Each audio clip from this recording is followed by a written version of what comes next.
Isang gabi ang hindi malimutan ng binatang bilyonaryo. Nang maka one night stand, ang babaeng tanging naaalala niya lang ay ang nunal nito sa batok. Makita niya pa kaya ang babae? Ating alamin ang buong kwento. Anak, pasensya ka na ha. Kailangan ni mama na umalis para magtrabaho. Pero tuwing day off ko, uuwi naman si mama. Sobrang mamimiss kita, Venice, anak. Pinahid niya ang luha at pilit na ngumiti. Ito na siguro ang pinakamasakit na mangyayari sa kanya ngayon. Ang iwanan ng 1 taong gulang na anak na babae. 7 years na naglalakad na pero hindi pa nakakapagsalita. Mama lang ang lagi nitong nasasambit. Nay, okay lang po ba talaga na iwanan ko si Ven? Oo naman nak, huwag kang mag-alala. Akong bahala kay Ven. Basta mag-iingat ka lagi sa Maynila ha. Iiwasan mong ma-recruit na naman ang manlulokong agency na yan. Sumimangot siya. Hanggang ngayon ba, hindi pa rin nakakalimutan ng nanay niya yun? Hindi naman talaga niya iyon ginusto. Basta, mag-iingat ka dun lagi ha. Sana maging maayos ang trabaho mo. Oo nay. Yana, tara na. Si Marela yun na makakasama niya bilang kasambahay sa papasukan nito. Itong kaibigan niya ang nag-recruit sa kanya para makapagtrabaho. Maganda raw ang sahuran at may day off tuwing linggo. Nay, ingatan mo yung prinsesa ko ha. Mahal na mahal ko yan. Nayo ko siya. Ang sakit-sakit na mawalay sa anak pero dahil lumalaki na ang anak niya, kailangan niya makipagsapalaran sa Maynila para makaipon para sa kinabukasan ng anak niya. Hinalikan niya sa noo ang kanyang anak na kalong ng kanyang ina. Pinilit niyang ihakbang ang mga paa kahit parang nag-aalangan siya. Umiiyak na kasi si Venice at sa tuwing nangyayari yun, talagang bigla siyang nag-aalangan. Sige na anak, ako nang bahala kay Venice. Huwag ka na mag-alala, iingatan ko yung apo ko. Narito naman ang tatay mo para alalayan ako. Umiiyak na naman siya at pilit na tumalikod. Hirap man ng kalooban, tumalikod pa rin siya at dire-diretsyong sumakay ng bus. O paano, dito ka na ni Yana. Tumango siya at pilit na ngumiti. Akala niya kasi magkasama sila sa isang bahay na pagtatrabahuhan. Pero hindi pala, pero iisang subdivision lang naman. Pagtalikod ni Marela, doon na pinindot ni Yana ang doorbell ng malaking bahay na iyon. Magandang tanghali po, ako po yung bagong katulong na pinadala ng agency. Ngumiti naman ang guard at siya'y pinapasok. Sinamahan pa siya nito sa mansyon kung saan siya magtatrabaho. Pero nang akmang papasok na sila sa entrada ng napakalaking bahay, bigla siyang natigilan nang may isang lalaking palabas ng pinto. Ang tangkad nito, mukhang hanggang balikat lang siguro siya at napakagwapo. Para itong isang Turkish actor. Ang tangos din ng ilong, ngunit parang hindi ito marunong umiti. Nakakunot pa yung noo. Good afternoon po, Sir Franz. Doon lang ito tumingin sa kanila. Kung hindi pa nagsalita ang guard, hindi pa sila pinansin. What is it? Taas ang kilay nito. Si Niana po, ako po pala yung bagong katulong. And? Pinaba nito ang tingin sa mga mata niya. Para siyang nanlalamig at ang gusto na lang niya maglaho sa mismong kinatatayuan niya. Sige, pwede ka nang magsimula, sweetie. Sabay kindat nito na tila may pinakakahulugan. 3 ang lahat ng kasambahay sa mansyon. Ang bawat kasambahay ay may kanya-kanya mga trabaho. At ikaw, nakatoka sa paglilinis ng silid ni Sir Franz at ni Ma'am Emerald. 2 yung amo dito, pero tuwing weekend, umuwi ang dad ni Sir Franz at ma'am nito para sa Sunday dinner. Ginaganap yun tuwing linggo. Tradisyon ng mga Quintana na noon pa nila ginagawa. Ang dad at mom ni Sir Franz hindi magkasama. Hiwalay na kumbaga, pero dahil sa anak nila ay ganito ang ginagawa nila. Si Ma'am Emerald ay lola ni Sir. Nakikinig lang siya at hindi man lang sumasagot. Abala kasi ang isip niya sa lalaking amo na nakilala niya kanina. Para kasing may naalala siya pero hindi niya talaga matandaan kung saan niya iyon nakita. Ang amoy din ito ay parang pamilyar. Pero yun nga lang, wala siyang matandaan kung kailan niya yun naamoy. Niana, naririnig mo ba ako? Sabi ni Manang Doris, ito ang pinakamatanda sa mga kasambahay. Siguro nasa 65 na ito kung hindi siya nagkakamali. Mabait ang mukha nito, parang nanay lang niya. Bigla tuloy niyang namiss ang ina niya, mas lalo ang ven-ven niya. Kamusta na kaya ang baby niya? Opo Manang, sorry po, namimiss ko lang po yung pamilya ko. Ngumiti si Manang Doris at lumapit sa kanya. May asawa ka na ba Niana? Tanong nito at umiling siya. Wala po Manang, pero may anak po ako. Mahina niyang sabi. Nahihiya kasi siya dahil baka husgahan siya. Tinignan siya ng matanda. Okay lang naman ang pananamit niya. Nakasuot siya ng kupas na jeans at t-shirt na oversize at naka-ponytail lamang ang buhok niya. Hindi naman kasi siya mahilig mag-ayos, hindi kagaya ng ibang babae. Alam mo ni Yana, napakaganda mo kung nag-aayos ka lang. Hinawi ni Manang Doris ang iilang hibla ng buhok na nalaglag sa kanyang tenga. Salamat po Manang, nahihiya niyang sabi. Sige na, basta tandaan mo, huwag kang basta-bastang papasok sa silid ni Sir Franz. Ang oras ng paglilinis sa kwarto niya, 8 a.m. kung saan nakaalis na siya. Huwag kang basta-basta makikipag-usap. Ayaw na ayaw niya ang ganun. Tandaan mo rin na gusto lagi ni Sir Franz ng tahimik. Ayaw niya ng maingay, kaya mag-ingat ka. Kung may nakita ka mga babae, hayaan mo dahil hindi mo na yung trabaho. Muli siyang tumango kahit hindi niya yun halos naintindihan. Nang maihatid siya ni Manang Doris sa silid niya, tumalikod na ito. Binigyan din siya ng 2 pares na uniforme na siyang isusuot daw niya sa tuwing magtatrabaho. Kulay itim yun na may asul sa bawat laylayan. Medyo malaki yun sa kanya dahil large ang sukat, gayong small lang naman siya. Ang sabi ni Manang ay bukas na raw siya magsisimula kaya naligo na lamang siya. May CR naman doon sa loob ng maid's quarter. May isa pa siyang kasama, ngunit mukhang may trabaho pa ito kahit wala pa doon. Nang makaligo, lumabas muna siya. Ang maid's quarter ay nasa likod ng mansyon. Sa kusina dadaan para marating ang tulugan nilang mga katulong, pero pwede rin namang dumaan sa gilid ng bahay at madadaanan ng garden. Pumunta siya sa garden, maraming mga bituin. 7 p.m. na sa cellphone niya. Tatawagan niya muna ang nanay niya. Sobrang namimiss niya na ang anak niya. Wala pa rin? Ba ginagawa niyo? Sir, ang hirap po kasing makita ng pinapahanap niyo. Di ba ang sabi ko bumalik ka sa club na yon at itanong mo sa may-ari? Anong klaseng investigador ka? Walang utak. Hiyaw ng baritonong tinig. Natigilan siya nang makarinig ng boses at sumilip sa gilid ng pader. Hindi niya makita ang muka dahil sa ilaw na nagbibigay ng malakas na liwanag sa bandaron. Pasensya na boss, pero hindi daw po nila nakuha ang pangalan. Mga walang kwenta. Anito, bago tinalikuran ng kausap na nagkakamot ng batok, may pinapahanap ang amo niya. Sino kaya yun? Kamusta si Venven, Nay? Hindi po ba siya umiiyak o hinahanap po ako? Mangiyak-ngiyak na sambit ni Yana habang kausap sa cellphone ng kanyang ina. 1 linggo na rin siya rito at nangungulila talaga siya sa kanyang anak kahit na ba araw-araw niyang tinatawagan ng kanyang ina. Kung sa trabaho hindi naman mahirap dahil kapag tapos na ang mga gawaing nakatokas sa kanya, pwede na siyang magpahinga. Yun nga lang, napapansin niya kalimitan ng amo niyang si Franz na laging may dalang babae. Mukhang hindi iyon alam ng lola nito dahil sa tuwing nasa bakasyon ng lola nito ay iyon naman ang oras na magdadala ito ng babae sa mansyon. Hindi na siya nangialam dahil ang sabi nga ni Manang Doris, wag nang pakialamanan ang mga ganoong bagay. Araw-araw, iba-iba ang babae nitong dala. Kagaya kagabi, iba na naman. Nung isang gabi ay iba rin. Mukhang nakukuha nito sa bar o sa club. Nanlamig siya. Sa tuwing nababanggit kasi niya ang salitang club, ay ang nangyari agad sa kanya noon ang kanyang naaalala. Kung sana hindi sila niloko ng kakilala niya sa probinsya nila, hindi iyon mangyayari sa kanya. Pero kahit na ganun ang sinapit niya, hindi niya iyon isinumpa dahil unang-una, ibinigay nito ang anak niya na napaka-cute at healthy bata. Niana, pwede mo nang linisin ang silid ni Sir Franz. Lumingon siya sa likuran. Opo Manang, tatapusin ko lang po ang tawag at papanhik na po ako. Ngumiti si Manang Doris bago tumalikod. Masaya siya dahil mababait ang mga kasama niya rito. Nay, mamaya na po ako tatawag ulit ha. Magtatrabaho na po kasi ako. Pakihalik po ako kay Venven. Aniya, bago niya ibinaba ang tawag. Pangarap niyang makaipon at kapag nakaipon siya, magtatayo siya ng karinderya sa barangay nila sa probinsya. At iyon ang gagawin niyang pantustos kapag nag-aral na ang anak niya. Sana matupad niya yun. Kumuha siya ng mga panlinis sa kusina at umakyat sa 2nd floor ng bahay. Magandang umaga, Iha.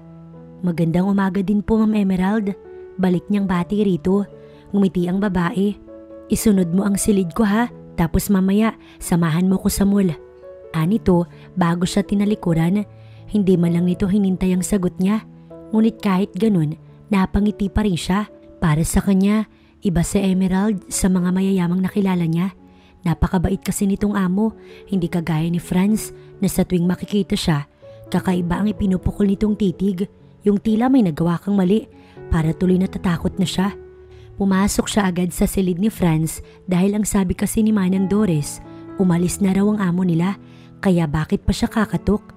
Ibinaba niya na ang mga panlinis at unang inayos ang kama ng binata. Ang gulo-gulo nun na animoy dinaanan ng bagyo. Hindi naman iyon bago sa kanya dahil araw-araw ganito na lang ang kanyang nadadatnan. Nakatalikod siya at pakanta-kanta. Umiindak din habang may headset ang tenga. Hindi niya tuloy na malayan na may taong lumabas mula sa CR at tanging towel lamang ang tumatapi sa kalahating katawan nito. Nagulat ang lalaki ngunit lihim nang umiti habang nakatitig sa dalaga. Nice moves. Nang hindi nito napigilan ang sarili, biglang lumingon si Niana. Ay kabayo! Halos tumulan ang puso niya nang makitang nasa likuran pala niya si Franz habang nakangisi. At nang madako siya sa ibabang bahagi, napayuko agad siya dahil sa nakikitang ayos ng binata. Sorry po sir, akala ko kasi hindi ka man lang kumatok. Anito nang makahuma. Pasensya na po ulit, lalabas na lang po. Ngunit maagap nitong hinawakan ng pulsuhan niya at hinila palapit sa kinatatayuan nito at dahil sa lakas ng hila nito ay tumama ang katawan niya sa matipunong dibdib ng binata. Not so fast, Niana. Amoy na amoy niya ang aftershave nito na nanunuot sa nose strails niya. Tila pati mentol nun pumasok sa ilong niya. You look so familiar. Bulong nito habang nakatitig sa mga mata niya. Agad siyang lumabas ng silid dahil sa abnormalidad na tibok ng kanyang puso. Ramdam niya kasing tila nagkakarera ang mga kabayo sa dibdib niya, kaya bago pa siya manghina at mag-collapse ay lumabas na siya sa kwarto ni Franz. O bakit? Para yatang nakakita ka ng multo ni Yana. Nagtatakang tanong ni Nenet na isa sa mga kasambahay din doon. Dalaga pa ito at 24 pa lang daw sabi mismo nito. Medyo chismosa kaya ganun. Nagkasalubong sila sa pasilyo. May dala itong brown envelope. Mukhang ibibigay nito kay Franz. Ha? Wala. May nakalimutan lang ako kaya lumabas ako. Tsaka sabi pala ni Ma'am Emerald, unahin ko yung silid niya kaya... Sige, dito muna ako sa kabilang kwarto. Ngiting pilit din ang binigay niya para hindi mahalata ang kaba niya. Okay, akala ko kung ano nang nangyari sa'yo. Tatalikod na sana siya nang muli itong magsalita. Teka Niana, nandito pa ba si Sir Franz? May nag-deliver kasi nitong mga to, mukhang mga documents. Sabay taas pa nun sa ere.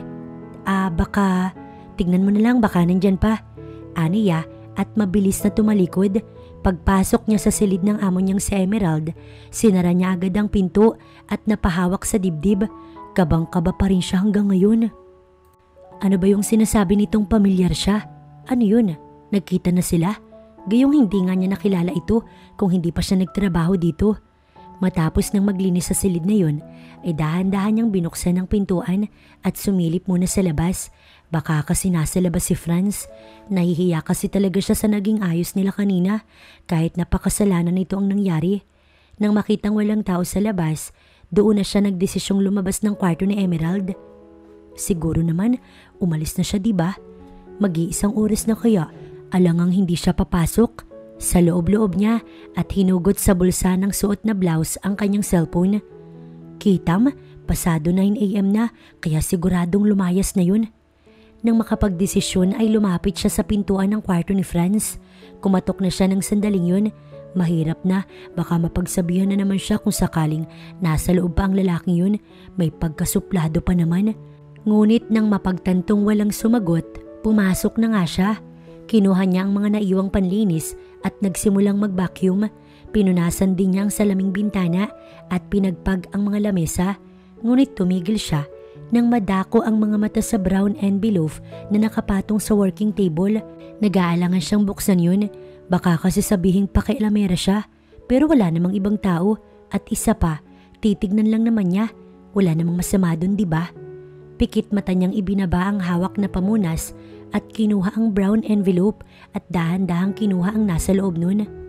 Hala, Mga babae ito na nakasama niya sa na-recruit nun. Mga taga-probinsya na kagaya niya, naloko at naging parausan sa club. Pero siya, matapos nang may nangyari sa kanya at nang kung sinong iyon, ay pinilit niyang makatakas. Pero ang mga kasama niyang ito hindi niya alam kung nasaan na. Ayaw niya nang balikan pa ang nakaraan. Pero bakit merong mga larawan ng mga ito at profile ng bawat isang babae ang binata? Ano kaya yung iniisip nun?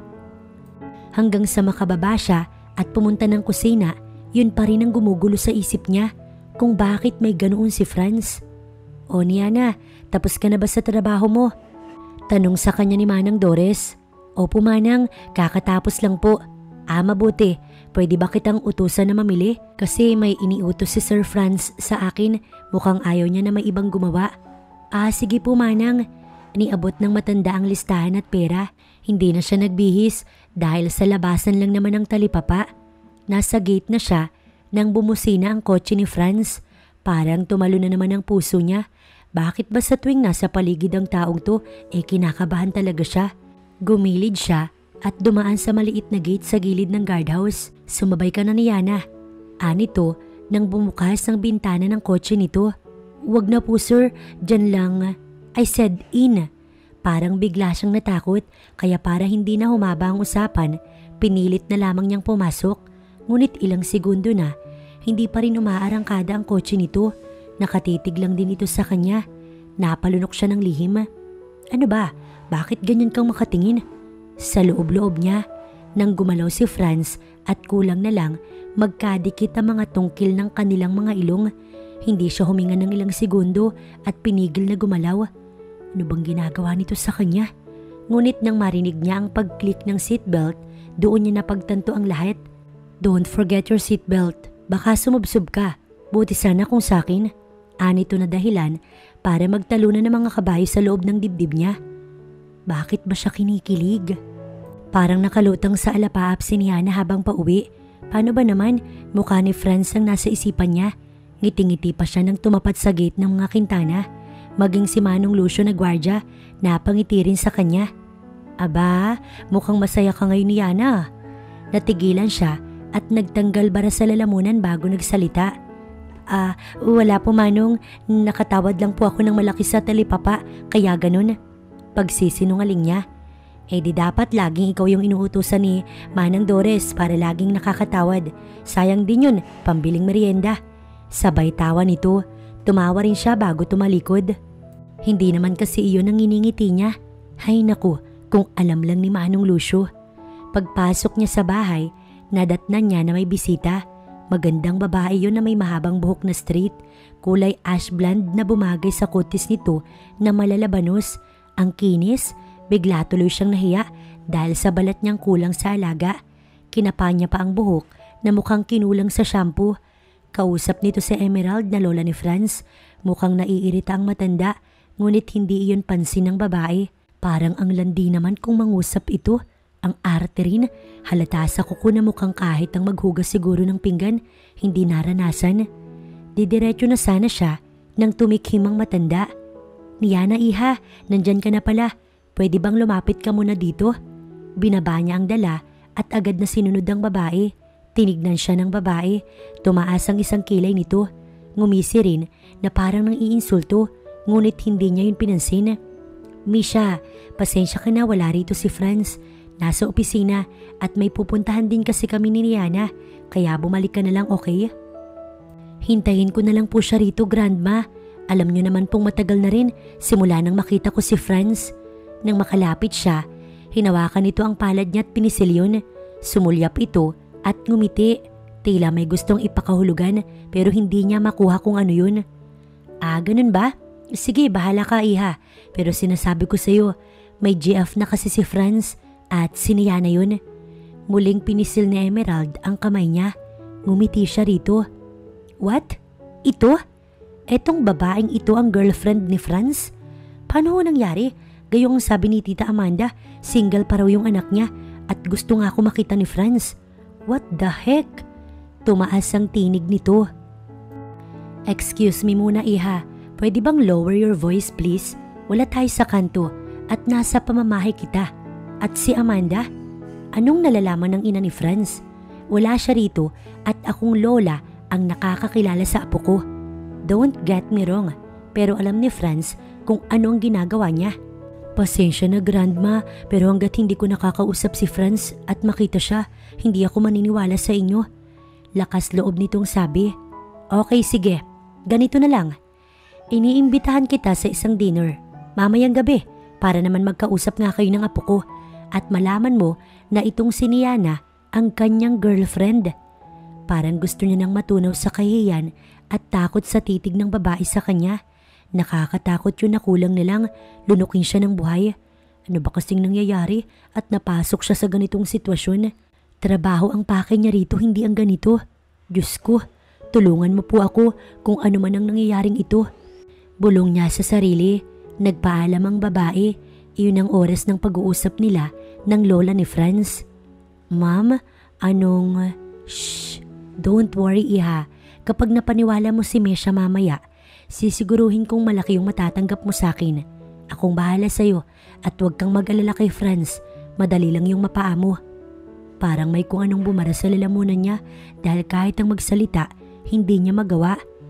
Anong kahibangan ba to? Sa loob-loob niya. Diba hindi naman kasama sa trabaho niya ang ganito?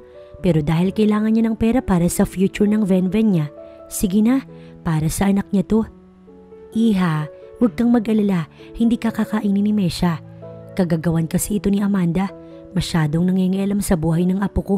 Aba, anong akala niya? Hahayaan ko lang na mapunta sa ganitong klase ng babae si Franz? Sinong nagsabi? Nagiigting na nga ang bagang nito habang papasok sila ng mall. May driver sila pero naiwan sa parking lot ng mall. Baka po magalit si Sir Franz, ma'am. Ayoko pong mawalan ng trabaho. Shh! Akong bahala sa'yo, iha. Hindi yun magagalit. Sinabihan ko na siya kaya wag ka na mag-alala pa. At isa pa, sigurado kung ayaw niya sa Mesha na yun. Abay parang anak ng pokpok kung makapanamit. Hinubad na lang sana yung skirt. Tutal, parang luluwa na rin naman yung panties sa iksi ng suot. At yung tube, aba, para lang nasa beach. Yung talagang Amanda ang humanda sa akin sa linggo. Pinagsabihan ko na nga wag na wag mangingialam sa apo ko. Dahil matanda na yan. Ngunit anong ginawa niya? Mas magaling pa sa anak niya. Makita ko lang yan. Jack, sa kanya ko ipapakasal yung Mesha na yun. Tutal, magkamukha naman sila. Panayang kuda ng matanda habang sila ay naglalakad. Siya naman ay panayang sunod at tahimik lamang na nakikinig. Ayaw niyang sumagot dahil wala siyang karapatang manghusga. Isa pa, hindi niya lubos na kilala ang Amanda. Halika, dito tayo. Hinawakan nito ang kamay niya at hinila papasok sa isang yayamaning salon. Magandang tanghali, madam. Gosh, narito ang madam natin. Bilisan nyo, bigyan ng maiinom at upuan si madam. Wika ng isang bakla ron. Bakla ito kung magsalita, pero lalaking lalaki kung manamit. Ang gwapo, pero di bali na lang. Sayang siya. Dashel, make-upan mo tong kasama ko. Baguhin ang lahat at babayaran ko kayo ng mas malaki kapag napaganda nyo palalo si Niana. Anito, sabay-sabay pang tumingin ang tatlong mga bakla sa kanya. Sinipat na mga ito kung anong ayos ang gagawin. Dry hair, dry skin, at walang kabuhay-buhay na peslak. Sige madam, areglado. Kami nang bahala sa kanya. At agad siyang hinila paupo sa harap ng salamin. Abay kaganda mo girl. Siguro kung straight ako, ikaw ang klase ng babae na magugustuhan ko. Inosente yung dating na mukha mo, parang hindi nakaranas ng isang halik. Tumingin ito sa kanya. Hindi, di ba? Diretsahan itong tanong. Oo. Pagsisinungaling niya. Kung alam lamang ng baklang to ang lahat, siguradong kakainin nito ang mga sinabi. Pero mas pinili niyang manahimik. Halos sumakit ang buong katawan at kaluluwa niya sa mga pinaggagawa sa kanya ng mga bakla. Mula sa pagwax ng mga buhok sa binti, kilikili, kahit iilan lang yung buhok dun, pagkilay at pagayos ng buhok niya. Parang ang susunod ang anit niya sa mga pinaggagawa ng mga ito. Pero tiniis niya hanggang sa matapos. Siguro may 5 oras din ang itinagal bago siya tinantanan ng mga ito. Wapak! Nang buksan ito ang malaking salamin sa harapan niya, gano'n na lamang ang gulat niya sa nakikita. Napakaganda niya. Ang buhok na dry, kumikintab-kintab na. Straight iyon na may highlight na ash brown. Ang balat niya ay parang artista. Gosh! Ang ganda! Sa loob-loob niya, habang hinihimas ang pisngi. Hindi siya makapaniwala sa nakikita. Ang labi niya ay mamula-mula at ang kilay, perpekto na yung hugis nun. Natigilan si Emerald nang pumasok sa salon. May mga bitbit na paper bags ang driver nito na inilapag sa upuan. Perfect, sabi nito habang nakatitig sa kanya. Niana, ikaw ba yan? Hindi napigilang tanong ng driver na si Benji. Nahihiya siyang umiti. Oops, wag ganyan. Dapat proud ka na ikaw lang ang maganda, ang pinakamaganda. Ganon girl. At wag kang umiti sa akin, baka ligawan na kita niyan. Mas napayuko tuloy siya dahil sa sinabi nito. Suot niya ang isang simpleng off-shoulder dress below the knee. Pula iyon na paborito niyang kulay. Ang buhok niya ay nakalugay, straight ang ibabaw, ngunit pagdating sa laylayan ay kinulot na. Napakaganda niya, lalo na sa tuwing nangingiti. Ayaw niya na sanang lumabas ng maid's quarter, ngunit pangalawang beses nang bumalik si Manang Doris para siya'y tawagin, pinatatawag na raw siya ni Ma'am Emerald. Kaya kahit kinakabahan, pinilit na lamang niyang sumunod sa utos. Nasabihan na nga siya ng Ma'am Emerald niya kanina kung ano-anong mga gagawin at sasabihin. Hindi niya alam kung kakayanin niya ba iyon o kung hindi, pero dalangin niya, malampasan niya ang gabing to.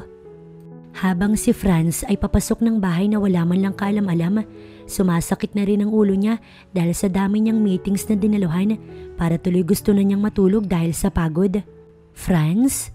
Ngunit pahakbang na sana ang isa niyang paapaakyat ng hagdan nang makarinig siya ng tinig, nangaakit na tinig, at sa palagay niya, kilala niya yun. Paglingon niya, si Mesha nga, hindi siya nagkamali. Good evening, Mesha. What's bring you here? Nagtatakang tanong niya kasi ang alam niya nasa estate ito for the magazine. Nagmamay-ari kasi ang pamilya nito ng isang modeling agency. Oh, come on sweetheart. Yun ba talagang unang itatanong mo sa akin? Lumapit ito sa kanya at humawak sa kanyang braso. What a handsome man you are, sweetheart. Mas naging gwapo ka pa kumpara ng huli nating pagkikita. Kahit noon pa, alam na ni Franz na may gusto ito sa kanya.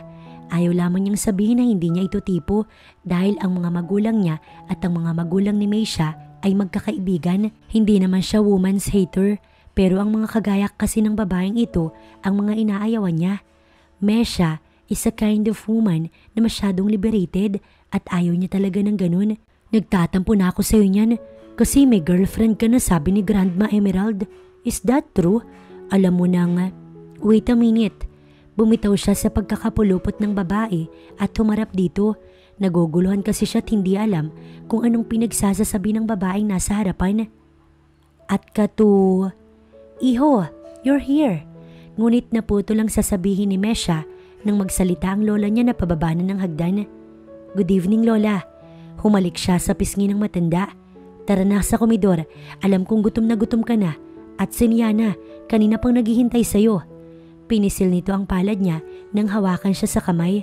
Ganito ang lola niya sa tuwing may ginagawa na hindi niya napaghahandaan. Mula nun, ganito na ito. Ang cool nga pero hindi niya alam kung anong binabalak nito ngayon. Thank you po, Grandma, sa pag-invite sa akin for dinner. Patakbong sumunod si Mesha. Wala yun, Iha. Pakikamusta nga ako minsan sa ama mo. Mukhang hindi na kasi kami nagkikita simula nang malugi yung negosyo niya. Ang alam ko, nakabangon na ulit. Good for your dad. Pero sana, wag din kamong kalimutan ng utang niya sa Emerald na niluhuran nito noon. Pasaring nito at tumawa. Doris, wala pa ba si Niana? Pakitawag na nga't makakain na kami. Hindi magandang pinaghihintay ang grasya. Masama yun. Matapos pasaringan si Mesha, dumako agad dito kay Doris at Marela na nasa tabi lamang ng dining. Agad na sumunod ang matanda. Ikinagulat naman niya dahil parang fiesta ang hapag. Tumitig siya sa kanyang lola at tila nagtatanong ang mga mata, ngunit ngiti lang ang naiganti nito. Mesha, have a seat.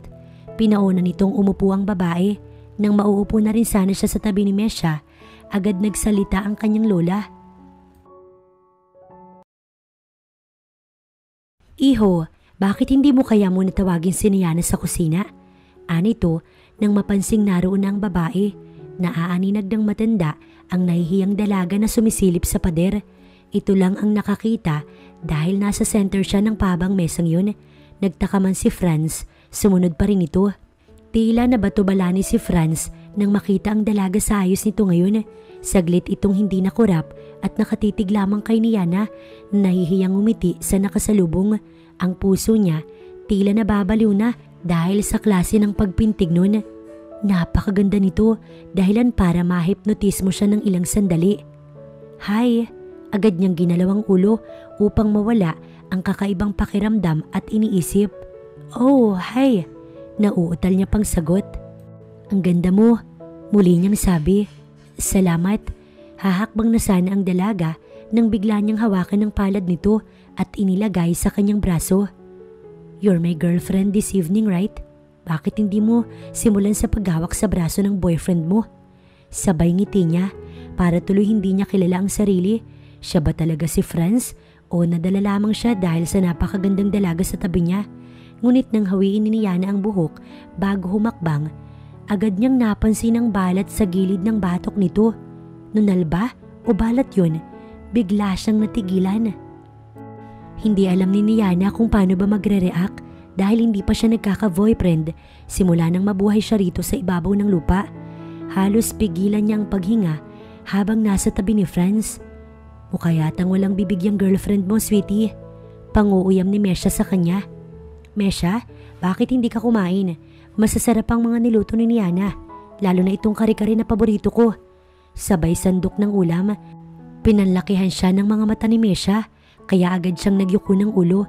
Hindi siya sanay makipag-away. Tahimik lang kasi siya at hindi mo iisiping may kasama kapag si Niana ang kasama mo.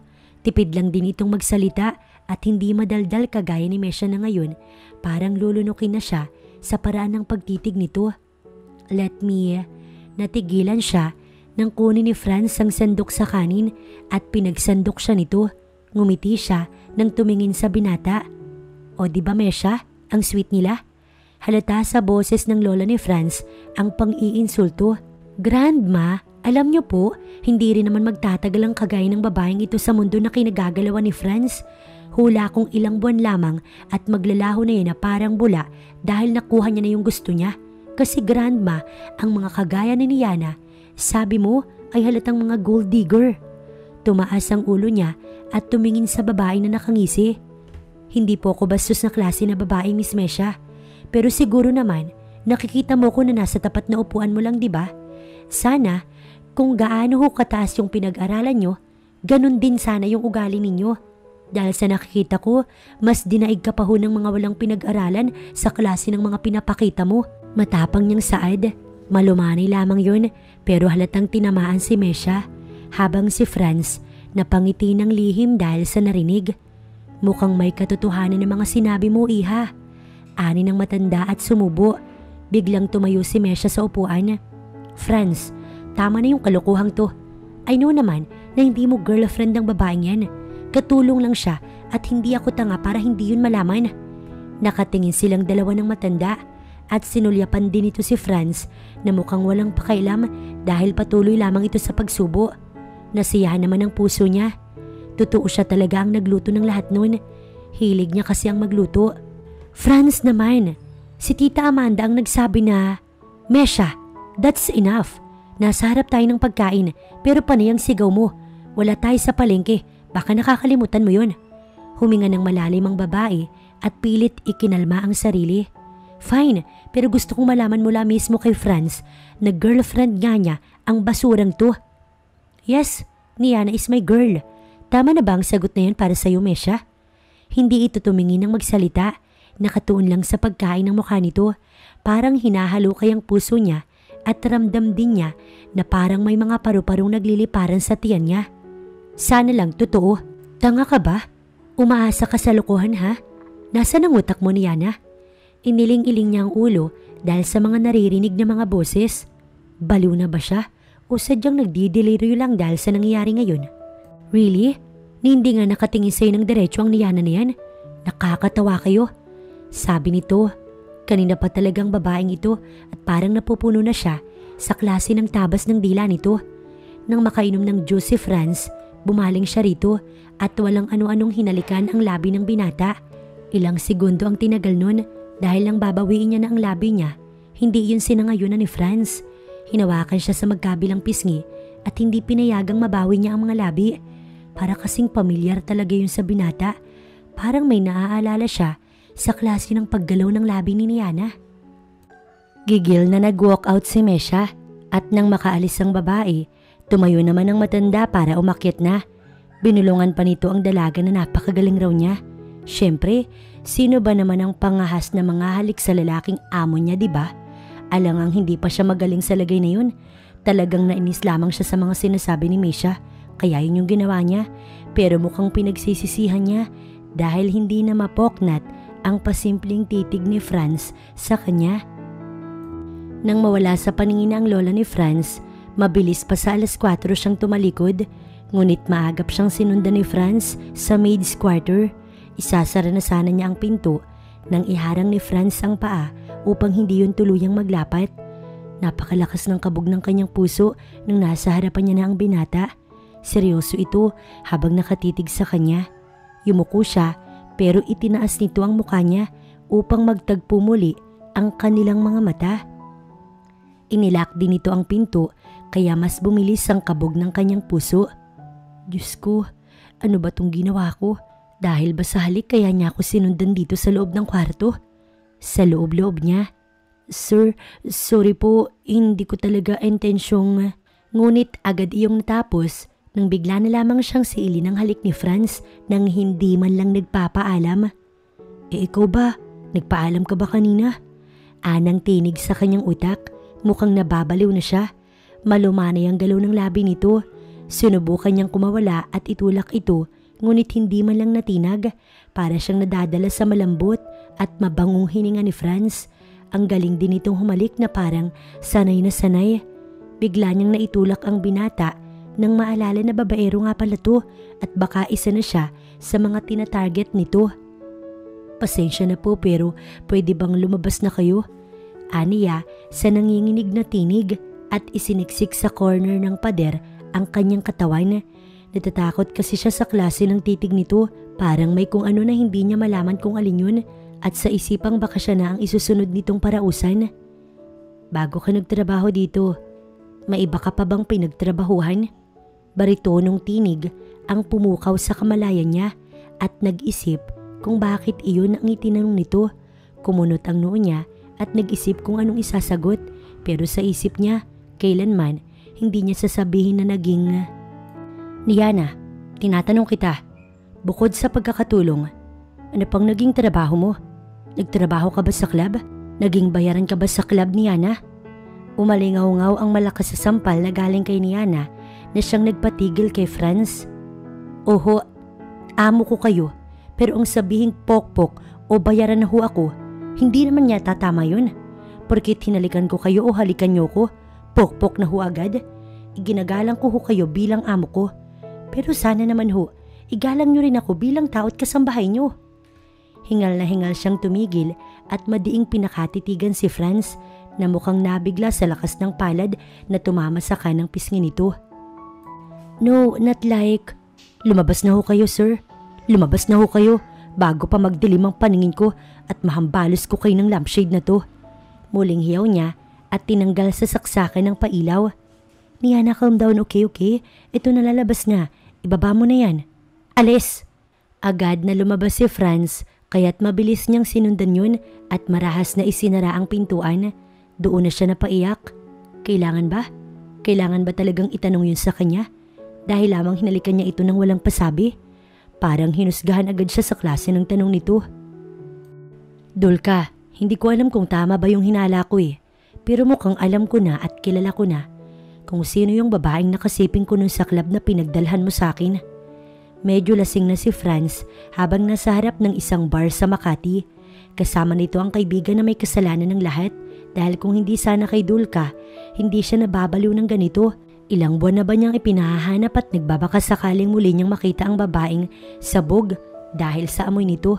Lasing din siya nun at halos hindi na makatayo.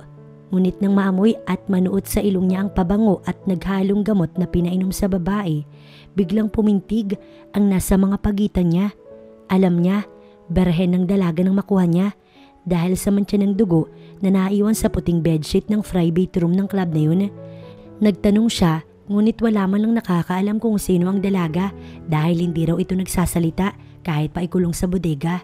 Tuwing Sabado ng gabi at Linggo siya akong pumunta sa club at nagbabaka sakaling baka bumalik ito. Ngunit inabot na siya ng ilang buwan. Wala man lang bakas ng babae ang bumalik ron. Kumuha na rin siya ng investigador. Fine, ganun siya kahibang. Pero masisisi niyo ba siya kung hindi man lang niya makalimutan ang babaeng yun? Parang nanood sa buong pagkatao niya ang babaeng yun ng gabing yun. Hindi niya nakita ang mukha nito o kung nakita man, hindi niya na maalala dahil sa kapangyarihan ng alak. Ng gabing yun, ang tanging natandaan niya lang ay ang balat ba o nunal sa batok nito. O, nasan na? Nakausap mo na ba? Masiglang tanong ng kaibigan. Di pa talaga ako 100% sure pero malalaman ko rin yan. Hoy, mukhang alam ko na ang klase ng tingin mong yan ah. Nang uuyam na usal nito, hindi niya na sinagot at muling humingi ng alak sa bartender. Habang si Niana, hindi pa rin natutulog hanggang sa mga oras na ito. Si Franz pa rin kasi ang laman ng isip niya magpahanggang sa mga oras na to. Tinignan niya si Marela at Manang Dores. Tulog na ang mga ito. Tumayo siya at isinuot ang cardigan na nasa likod ng kanyang kama. Sinuot niya yun at lumabas ng kusina. Umikot siya patungo sa garden. Siguro kung magpapahangin siya sa bahaging iyon ng mansyon, makakaramdam na rin siya ng antok. Tinignan niya ang oras sa daladalang cellphone. 1:30 AM na ng umaga. Bulong niya at tumingin sa langit habang nakakross ang mga kamay. Kahit kasi may cardigan siyang suot, nanunuot pa rin sa kaibuturan niya ang lamig. Napaluha siya. Muli na naman kasi niyang naalala ang anak. Mahal na mahal niya si Venven kahit hindi niya alam kung sino ba ang lalaki na gumalaw sa kanya. Matapos kasi siyang pasuotin noon ng 90s na kulay pula, agad siyang pinapasok sa isang silid na tanging lampshade lang ang ilaw. Matapos nun, mukhang may kung anong ipinasinghot sa kanya, dahilan para malasing siya kahit wala naman siyang nainom na alak. Pero kahit masalimuot yun, naging isa rin namang napakagandang pangyayari dahil dumating si Venven sa kanyang buhay. Pero minsan, naisip din niya, sino kaya ang ama ni Venice? Agad siyang nagtago sa lilim ng gabi nang may marinig na kaluskos mula sa pathway at nang silipin niya, agad na pumintig ng mabilis ang kanyang balo na puso. Kahit kasi pinagsabihan siya kanina ng ganun, napapangiti pa rin siya sa tuwing makikita niya si... Biglang natumba ang binata kaya agad siyang lumapit at ito'y tinulungan. Nagulat ito at siya'y pinakatitigan. Ikaw pala, honey. Alam mo, ang sakit ng sampal mo ha? Nawalan ito ng balanse at dahil sa bigat, nabitawan niya ito. Natumba si Franz sa semento, ngunit napasunod siya at dumagan sa ibabaw ni Franz nang hilahin siya nito. I think I'm crazy for you, honey. Siguro kung hindi lang madilim, nakita na ang pamumula ng pisngi niya dahil sa sinabi ni Franz at ayos nila ngayon. Tatayo na sana siya nang yakapin siya nito. Pagod at tinihingal nang ibinaba ni Niana si Franz sa kama nito. Lasing na lasing ang lalaki kaya't nakadipa itong nakatulog na hindi pa nga nakapagpalit at ang sapatos ay suot pa. Kaya ano pa bang hinihintay niya? Siya na ang gagawa nun syempre. Hindi nga siya naghanap ng asawa para wala siyang poproblemahin. Pero ngayon, parang naranasan din niya ang ganitong pakiramdam. Pero kahit ganun, hindi pa rin talaga mawala ang galit sa kanyang puso dahil sa mga tanong nito sa kanya kanina. Nakasimangot man at napipilitan ay siya na mismo ang naghubad ng sapatos ni Franz. Maging nang suot nitong dark blue na long sleeve, siya na rin ang nag-unbutton nun.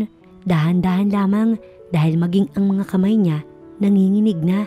Lalo na nang lumantad ang mabato nitong katawan. Tila bigla siyang pinagpawisan sa nakikita kahit may aircon naman sa kwarto nito. Nakahinga lamang siya ng maluwag matapos niya ang ginagawa. Kinumutan niya na rin at pinatay ang ilaw. Ayaw niya ng punasan o kung ano man ang taong to. Hindi naman kasi bahagi ng trabaho niya ang pagsilbihan si Franz. Isa pa, iinom-inom, hindi naman pala kaya at hindi siya asawa no. Bahala ito sa buhay niya. Matapos niyang paandarin ng lampshade ay tumalikod na siya at bago lumabas, muli niya itong sinulyapan. Ikaw yun, Niana, sigurado ko. Natigilan siya. Tulog ito habang nagsasalita kaya bago pa magising, nilisan niya na agad ang kwarto ni Franz. Mag-aalas 2 na ng madaling araw at mukhang inaantok na rin siya. Kinabukasan, tinanghali na siya ng gising.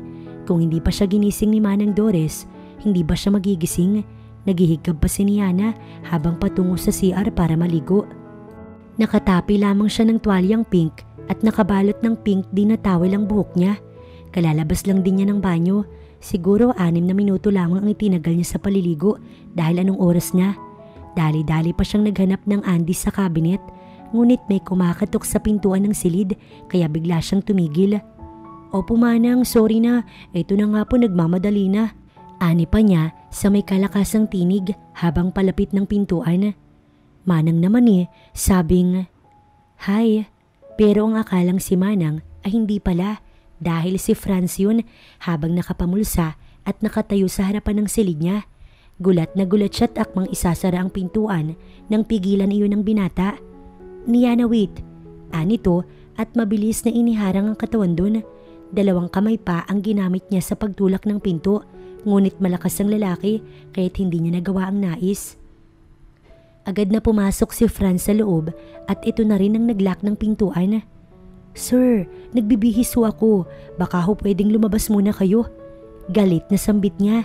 Hindi man lang niya naisip na muling hawakan ng towel sa katawan, dahilan para bigla iyong napigtas at mabilis na nahulog. Natigilan siya at nagkatinginan silang dalawa ng binata, pero mas natigilan si Franz. Tila hindi nakapaghanda sa nangyaring yun kahit nga ang kumurap mukhang nakalimutan na rin dahil sa nakikita. "Bastos, tumalikod ka, ano ba?" Hiyaw niya't mukhang ngayon lamang nakahuma. Oo, eto na." Kung hindi pa itinulak ni Niana patalikod, hindi rin ito alam kung anong gagawin. "Huwag ka nga harap," banta pa ng dalaga. "Kainis? Ano ba, sir?" "Fine, sorry na." Sabay tawa nito, ang hindi alam nangangamatis ng pisngi niya dahil sa kahihiyan. "Sir?" Nakatatlong tawag na ang imbestigador pero ngayon lamang nabalik sa wisyo si Franz at nagtanggal bara sa lalamunan bago sumagot. "Sorry, ano nga yun?" Wala kasi sa kausap niyang atensyon kundi sa dalaga kanina. Hanggang ngayon, hindi talaga mawala sa isip iyon, lalo na nang makita ang napaka-sexy nitong katawan, maging ang napamura siya at hinila ang kurbata dahil mukhang hindi iyon ang dahilan kung bakit naiinitan siya at hindi makahinga ng maayos. "Ano ho? Nothing, ano nga ulit yung sinabi mo? Pasensya na, may problema lang akong iniisip." Pagsisinungaling niya rito dahil kakaiba kasi ang titig ng imbestigador sa kanya. "Diba sinabi mo na hanapin ko yung pangalang ni Yana Mansalas sa mga naging babae ni Madam Amor?" "Yeah." "Wala ho dun, sir." Nanlumo siya. Pero, ngunit napatingin siya sa lalaki nang muli itong magbitaw ng salita. "Naisip ko na baka ibang pangalan ang ginamit, kaya imbis na pangalan ang ginamit ko sa paghahanap, picture nito yung pinakita ko sa lahat ng babae ni Madam Amor." Halos hindi siya huminga habang nagsasalita ito. Kilala siya ni Madam Amor. Si Niana Mansala daw ang sa isang babaeng nakatakas sa mga kamay niya at hindi niya iyon malilimutan. At ang sabi, ikaw lang daw ang unang customer nito bago nawala ang dalaga ng mismong gabing yun. Natulala siya ng sandali at tila pilit inaabsorb sa isip ang mga sinasabi sa kanya ng kausap. Napalunok din siya ng ilang ulit dahil tila may kung anong bumara sa kanyang lalamunan. "Naghahanap ako ng impormasyon sa mga babae ni Madam Amor. Naloko lang din daw sila kagaya ni Niana. Napakalaking himala raw dahil nakatakas si Niana, pero ang mga kasabayan nito nandoon pa rin. Noong una raw kinukulong sila hanggang sa gumabi at muling magtatrabaho. Ngunit nang tumagal na, malaya na raw sila. Hindi na raw sila umalis dahil ano pa nga ba daw yung itatakbo nila. Gayong nasa impyerno na ang kalahati ng katawan nila." Nag-igting ang bagang niya sa narinig. "Kumuha ka ng iba pang mga ebidensya at i-report sa pulis ang club na yan. Ipasarado mo o ano, matapos lang ang paghihirap ng mga babae sa club na yan." Matigas na saad niya. Tama nga siya, si Niana nga yun. Ito nga talaga yung hinahanap niya. Matagal niya nang hinahanap pero nasa mismong tahanan lang pala niya. Agad siyang tumayo. "Cancel all my meetings, Sarah. Hindi ako babalik ngayong hapon." Aniya sa sekretary. "Yes, sir." Kailangan niya makausap si Niana tungkol dito. Ibig sabihin, siya lang din ang nakauna sa dalaga. Mag-iisang taon na rin siyang hindi pinatatahimik ng dalaga. Ngunit ngayong kilala na niya, hindi niya na ito pakakawalan pa. Ma'am, sorry po pero aalis na po ako. Paalam niya sa matandang si Emerald. Nasa sala sila habang nag-uusap. Nagulat ito. Niya na iha, bakit biglaan naman yata? May problema ba? Nag-aalala nitong tanong. Wala po ma'am, napakabuti niyo po sa akin at wala po akong masabi pero kailangan ko na po magpaalam sa inyo. Maraming salamat din po sa perang ibinigay po ninyo pero hindi ko po yun matatanggap. Why iha? Please, di ba sinabi ko na sa'yo? Bayad ko yun dahil sa ginawa mong pabor sa akin. Kaya sige na, tanggapin mo na. Muli nitong inabot ang sobre na may lamang pera. Niana, bakit aalis ka na? Mamimiss kita. Iha, may problema ka ba sa amin ni Marela? Sabihin mo naman para mapag-usapan. Huwag naman yung ganito. Nagmamakaawa ang dalagang kasambahay na kasama niya pero buo na ang kanyang desisyon. Nagkasakit daw kasi si Venven at kailangan ito ang presensya niya. Napakabuti nila sa kanya pero hindi niya ipagpapalit ang anak niya sa kanyang trabaho. Sana kung okay ka na, kung ano man ang problema, bumalik ka rito, tatanggapin pa rin kita iha. Niyakap siya ni Emerald. Napakabuti talaga nito, hindi na rin niya napigilang mapaluha. Ingat ka ha, text mo ko.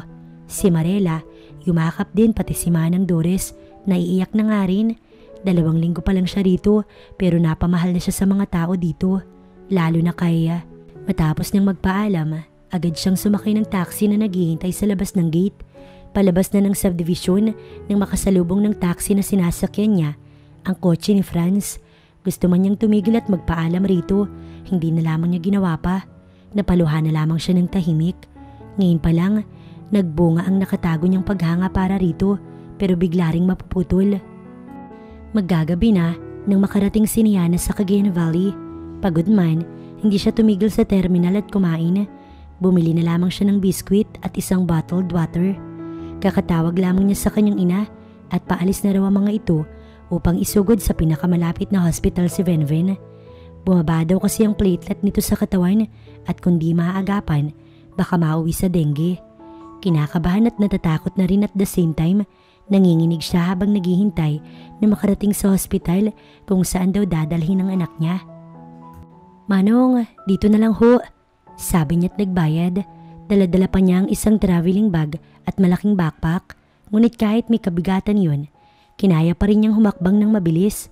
Sa information ng hospital siya tumigil at nakiusap kung maaari sana'y iwanan niya na ang mga dalang gamit. Pumayag naman ang nurse. Matapos nun, nagtanong na siya kung may naka-admit ba ang Maria Vinisma ng sala sa hospital na yun. Sa children's ward po ma'am. Anito, kahit matapos kunin ang mga kailangan sa bag, ay tumakbo na siya paakyat sa 2nd floor kung saan siya itinuro ng nurse. Naiiyak na siya pero pinipilit niyang hindi tumulo ang luha. Takot na siya ng mga sandaling yun. Habang patakbo ay panay ang tawag niya sa number ng kanyang ina, ngunit hindi ito sumasagot. Mas natakot nga siya. Palingali nga siya at bawat madaan ng mga ward ay kanyang sinisilip. Maraming mga maliliit na bata ang naroroon. Hanggang sa daanan sa pasilyo, puno ng folding bed at mukhang iisa lamang ang sakit ng mga batang naroon. Nanlulumo siya at awang-awa sa kalagayan ng mga batang nakikita. Nay! Agad niyang sabi nang makita ang ina na nakasalubong sa pasilyo. Anak, nandito ka na pala. Kita ang pagod sa mukha nito. Halata ring wala pang tulog dahil sa eye bags. Niyakap niya ang ina at doon na nga siya umiyak. Tahan na anak. Magiging maayos ang lahat. Nasaan po si Venven, Nay? Aniya habang nagpupunas ng luha. Nasa lolo niya. Aalis lang sana ako saglit para kumuha ng ilang gamit at electric fan na rin dahil napakainit dito nak. Muli siyang naawa sa anak at minadaling makarating agad kung nasaan ang bata. Nang matanaw ang kanyang ama, tumakbo na siya upang mabilis na makarating sa kinaroroonan ng mga ito. Nadatnan niya na mahimbing na natutulog si Venven sa hospital bed. Maliit lang yun, kasya ang isang bata at tama ang kanyang nanay. Napakainit nga dun dahil bukod sa siksikan ng mga pasyenteng bata, dagdag pa ang mga bantay ng mga ito. Kanya-kanya na lang kung paano makakapagpahinga na hindi maaabala ang mga bata. Ganito kapag mahirap ka, walang maayos na lugar sa tuwing ma-hospital. Dahil mahirap lang sila, ay sa ward lamang ang kaya nila. Nagmano siya sa ama bago lumapit kay Venven na may nakalagay na dextrose sa kaliwang pulso. Awang-awa siya sa anak. 1 taon lamang ang bibi niya pero nararanasan na ito ng bata. At wala pang matinong kwarto. Anak, aalis muna kami ni tatay mo. Wala ka mahihigaan dito. Dadalhan ka na lang namin ng folding bed at electric fan. Magluluto rin ako ng kanin. Dumukot siya sa sling bag. Maya-maya, inabutan niya ang kanyang ina ng buong 2,000. Nay, bilhan niyo po si Venven ng diaper at gatas. Pakidala din po yung lagay niya ng bottle at ibili din niyo po ng Wilkins ha. Tsaka ulam na rin po. Tumango ang kanyang ina bago tumalikod. Ngunit hindi pa nakakaliw ang mga ito nang masulyapan niya na may pamilyar na lalaking tumapat sa pintuan ng ward kung saan sila ng kanyang anak. At nang tuluyang makapasok at luminga-linga, doon niya napagtanto kung sino yun. Franz? Bulong niya bago nayo ko para hindi siya makita. Diyos ko, bakit siya nandito? Kaba ang pumangibabaw sa kanyang pagkatao na hindi niya alam kung bakit.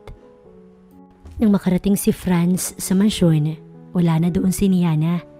Sabi ng lola niya kakaalis lamang nito sakay ng isang taxi, kaya't mabilis siyang umalis nang hindi man lang nagpapaliwanag sa lola kung ano ang nangyayari. Tinanong lamang niya ay kung saan at anong address ni Niana. Matapos nun, pinaharurot na niya ang kotse. Habang nasa biyahe, hindi siya mapakali dahil bakit ba hindi man lang nagpaalam sa kanyang babaeng yun. Ang sabi ng lola niya, may emergency raw si Niana kaya ito umuwi ng biglaan. Naisip niya kasi na baka dahil sa nangyari sa kanila kaninang umaga, kaya ito umalis. Hindi naman kasi niya sinasadya yun. Aba malay ba niya na mahuhulog ang towel nito na nakatapis sa katawan? Hindi niya kasalanan na halos lumuwa ang mata niya at nakalimutang tumalikod. Kahit sino naman ay luluwa ang mga mata kung mayroong napaka-sexy sa harapan mo, diba? Ilang oras din ang tinagal ng biyahe niya. Nasa 150 ang takbo niya habang palapit sa zigzag road. Nang makarating siya sa terminal, doon niya naabutan ng pakay. Binaba pa niya upang sana lapitan, ngunit agad itong sumakay ng tricycle, kaya't sinundan na lamang niya hanggang makarating siya sa hospital. Naisip niya na baka kaanak o isa sa pamilya ni Niana ang narito. Baka itong sinasabi nitong emergency. Hinintay niya muna makababa si Niana bago siya bumaba at sinundan ng babae. Nang tumalikod si Niana, nagtanong din siya sa nurse na nasa nurse station at sinabi nito na children's ward daw in pupunta. Nagtaka siya ng mga sandaling yun kaya lakad takbo niyang sinundan ng babae hanggang sa makasalubong niya ang 2 may edad na mag-asawa. Nandun pogi sa dulo, sabi ng babaeng pinagtanungan niya na tila kinikilig pa. Salamat, umiti siya bago sinundan ang itinuro nito. Nakatalikod ang dalaga, ngunit alam niyang si Niana yun. Hindi siya agad nagsalita dahil nakatitig lamang siya sa baby girl na nakahiga sa maliit na espasyong yun. May dextrose ang kamay nito habang natutulog. Biglang sumikdo ang puso niya. Tila naawa siya sa bata. Napaka-cute nito. Parang nagiinit ang puso niya habang nakatitig sa imbing na baby girl. Siguro nasa 1 taon na yun kung hindi siya nagkakamali. Bakit ho kayo nandito? Natigilan siya nang tumayo si Niana at humarap sa kanya. Ngunit nakatuon lamang ang atensyon niya sa baby sa kama. Naawa siya sa kalagayan nito ngayon. Napakainit pa tapos siksikan ng mga tao. Ngunit hinarang ni Niana ang katawan niya kaya agad siyang nagbawi ng tingin. Ilipat natin ang baby. Kawawa siya rito. Napakainit ng lugar at siksikan ng mga pasyente. Baka imbis na gumaling ang bata, madagdagan pa ang sakit niya. Seryoso niyang turan. Nabigla si Niana at nakita niya iyon sa reaksyon ng mukha nito. Magsasalita na sana ito ng kanyang pigilan. Ihanda mo ang mga gamit. Babalik ako after 5 minutes. Huwag kang tatanggi o pigilan man lang ako. Mag-uusap tayo matapos mailipat at maging komportable si baby. Mga otoridad niyang wika bago iniwang nakatulala si Niana. Hindi niya alam kung saan niya nakuha yung mga ideyang yun. Talagang kakaiba lang ang pakiramdam niya kahit hindi pa nasasabi ni Niana kung kaano-ano nito ang bata. Pero malakas ang kutob niya. Anak ito ni Niana dahil ang baby sa kama at wallpaper sa cellphone nito ay iisa lamang. Nasulyapan niya yun kanina habang nakatalikod ang dalaga sa kanya. May nakasulat pang may Venven. Ilang buwan na siya? Seryosong tanong ni Franz kay Niana. Kakalipat lang nila sa isang private room. Mas nakahinga sila ng maluwag, pati ang baby nakagigising lamang. Umiiyak ito kaya't pinadede ni Niana, habang si Franz nakatitig lamang sa bata na abala sa boteng hawak. 1 taon yung 1 buwan. Kinakabahan niyang sagot. Hindi niya alam kung bakit kabang-kaba siya. Gayong kung tutuusin, wala itong pakailam kung may anak man siya. Pero bakit para yatang interesado si Franz sa anak niya? Halata niya iyon nang magdesisyon itong ilipat sa private room ang anak niya at bumili rin ito ng mga kailangan ni Venice. Kahit sinabi pa niyang nagpabili na siya sa kanyang nanay. Sandaling natahimik si Franz. Hindi ito sumagot at lumapit sa baby sa kama. Sa kabilang bahagi ng higaan, hinawakan ang buhok ni Venice at dahan-dahang hinaplos yun. Nasaan ang ama niya? Muli nitong tanong. Sandali siyang natahimik. Wala siyang maisagot dahil ayaw niya namang sabihin rito ang totoo. Kung halimbawa man, anong sasabihin niya? Nagpokpok siya ng madaling oras?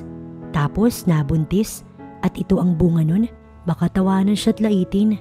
Hinusgahan na nga siya agad kahit hindi siya nito kilala. Paano kapag nalaman nito ang totoo? Baka tawanan pa siya nito. Walang ama yung anak ko at hindi ko kailangang ipaliwanag sa iyo kung bakit. Medyo nairita na siya sa katatanong nito. Sino ba ito para mag-usisa ng buhay niya? Kung tutuusin, hindi niya na ito amo dahil umalis na ito sa poder nila. I'm sorry, gusto ko lang namang malaman. Malungkot nitong Saad. Parang nakukonsensya tuloy siya sa kanyang inasal. Bakit? Pero hindi na naituloy ni Niana ang sasabihin nang muling umiyak si Venven. Hinawakan ni Franz ang noo ng baby at bigla nitong inangat nang maramdaman na nagbabaga ang noo ng bata. Niana, inaapoy ng lagnat ang bata. Anito na hindi mapakali. Kanina'y humupa na iyon pero ngayon heto na naman. Mabilis na lumabas si Franz upang tumawag siguro ng doktor. Habang siya, agad na tumayo upang maglagay ng tubig sa palanggana. Wala na siyang tulog ng buong gabi, maging si Franz dahil sa pagbabantay kay Venven. Naidlip lamang siya kanina ng 1 oras at nagising lang nang muling umiyak ang baby niya. Muli ay naluha na naman siya. Takot na takot siya. Binuhat niya si Venven at pilit na pinapatahin. Hindi niya na alam ang gagawin dahil ito ang unang beses na nagkaganito ang anak niya at hindi pa rin dumarating ang mga magulang niya para siya'y tulungan. Franz! Wala nang ibang makakatulong sa kanya kundi ang binata. Lakas loob niya itong tinawag sa labas habang panay ang iyak ng bata at pati na rin siya umiiyak na rin sa takot. Franz! Patakbong bumalik ang binata, kasunod ang doktor at ang isang nurse. Ilapag mo si baby. Wika ng doktor, agad niyang sinunod ang sinabi nito. Tumayo siya sa gilid habang nakatingin sa bata. Panay ang daloy ng mga luha niya. Lumapit si Franz sa kanya at hinawakan siya sa palad. Huwag kang mag-alala, magiging maayos ang baby natin. Napatitig siya rito at nagtatanong ang mga mata. Misma ng sala, kailangan masalinan natin ng dugo si baby. Napakababa ng platelet ng bata at nanganganib na siya.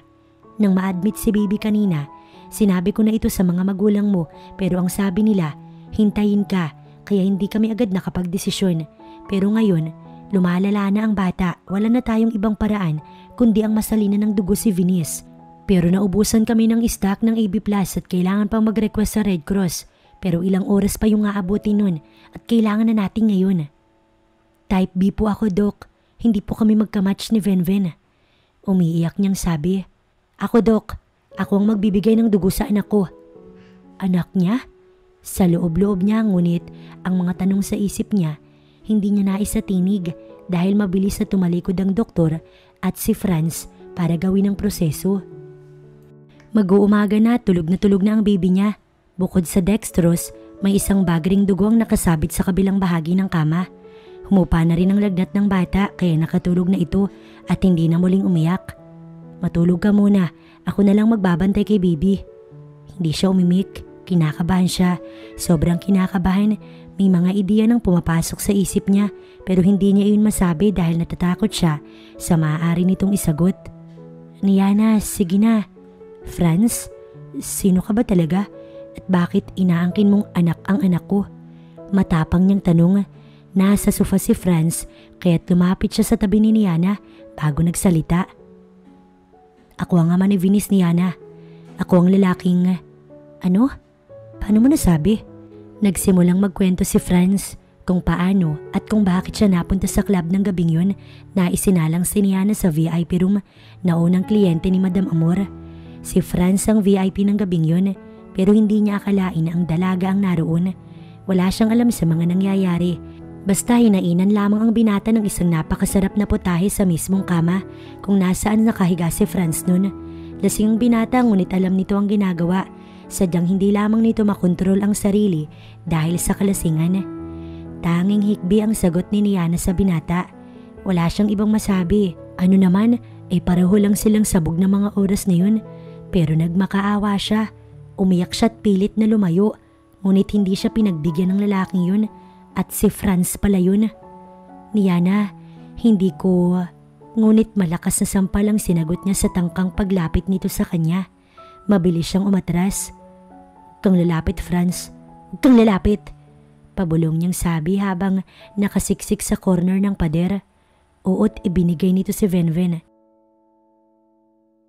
Pero hindi maitatanggi ng puso't katawan niya na binaboy siya nito. Nagmakaawa siya, diba? Pero hindi siya nito pinakinggan. Makinig ka sa akin, Niana. Hindi ko alam ang mga nangyari. Sadyang nadala lang ako sa emosyon at init ng katawan nang makita kita sa loob ng silid na yun. Maniwala ka. Akala ko naman kasi talaga nagtatrabaho ka talaga dun. Hindi ko alam, wala akong… Muli siyang lumapit rito.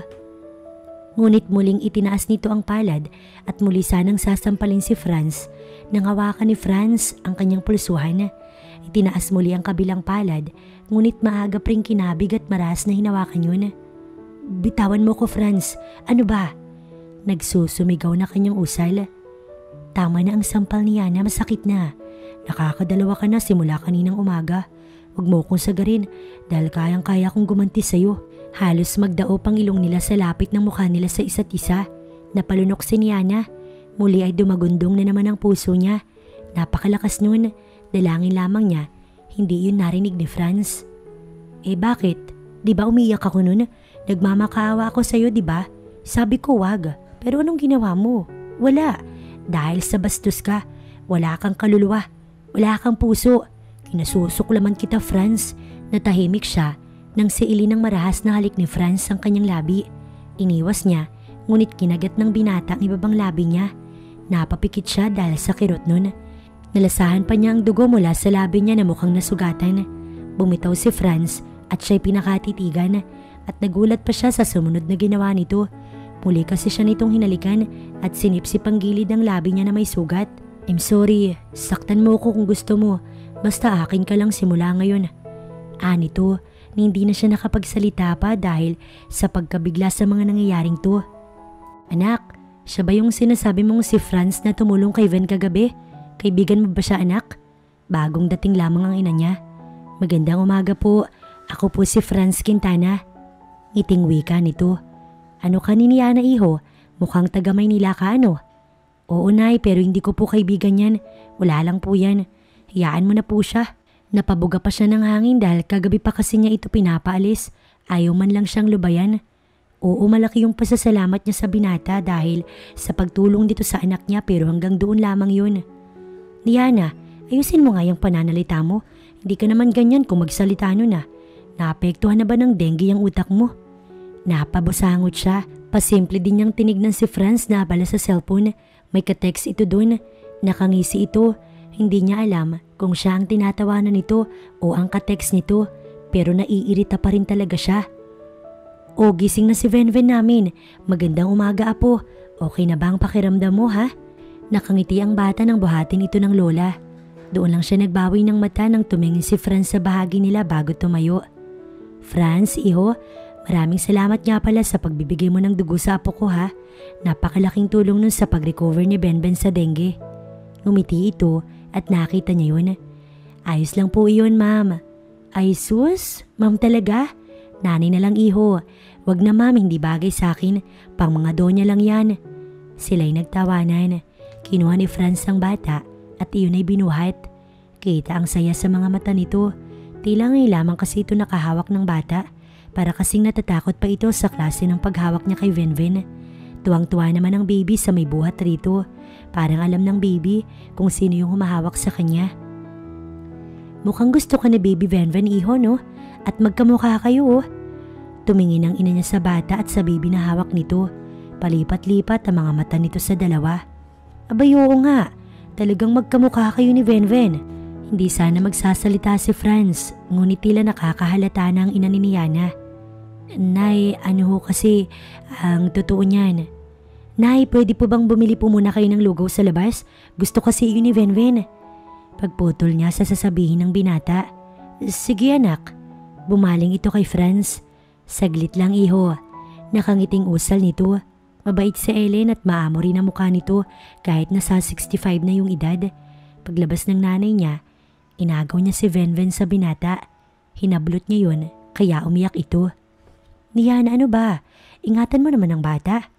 Ngunit hindi niya pinansin ang sinabi nito. Anong gusto mong sabihin kay nanay? Huwag mong susubukan, Franz. Dahil kahit malaman kong ikaw yung ama ng anak ko, hindi ko ibibigay sa yung anak ko. Bakit ba hindi ka nalang bumalik ng Maynila at iwan na lang kami rito? Bakit kailangan mo pang guluhin ang tahimik naming buhay ng anak ko? Kay Mesha ka na lang. Total, yun naman ang patay na patay sa'yo. Hindi ako babalik ng Manila na hindi ko nakakasama yung anak ko ni Yana. Hindi ako papayag na hindi makasama si Venice. 1 taon ni Yana. 1 taon na nagbinata ako dahil hindi ko alam na may anak na pala ako. I'm sorry kung ano man ang nangyari nun. Tao lang din ako at nagkakasala rin. Aayusin ko to't itatama ko ang lahat.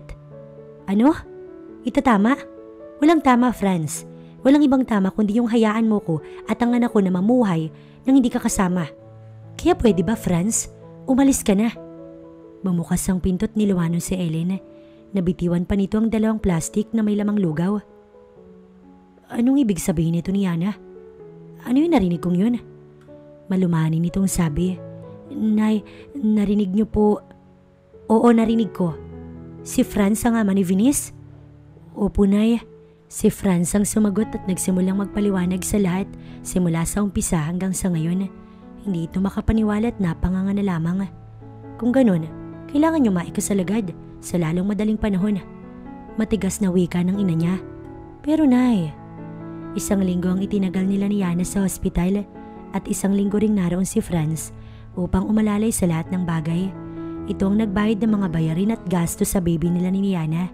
Hindi umalis ang binata kahit pa mainit ang dugo sa kanya ni Yana at araw-araw kung itaboy ito ng dalaga. Ang dahilan ni Yana ay tila sa tuwing nakikita niya ang binata, mas lumalala ang nararamdaman niya para rito, lalo na tuwing nakangiti. Ang simpleng pagtitig nito sa kanya, nagbibigay ng dobling kasiyahan sa puso niya pero syempre, ayaw niyang aminin yun, hanggang isip at puso lamang.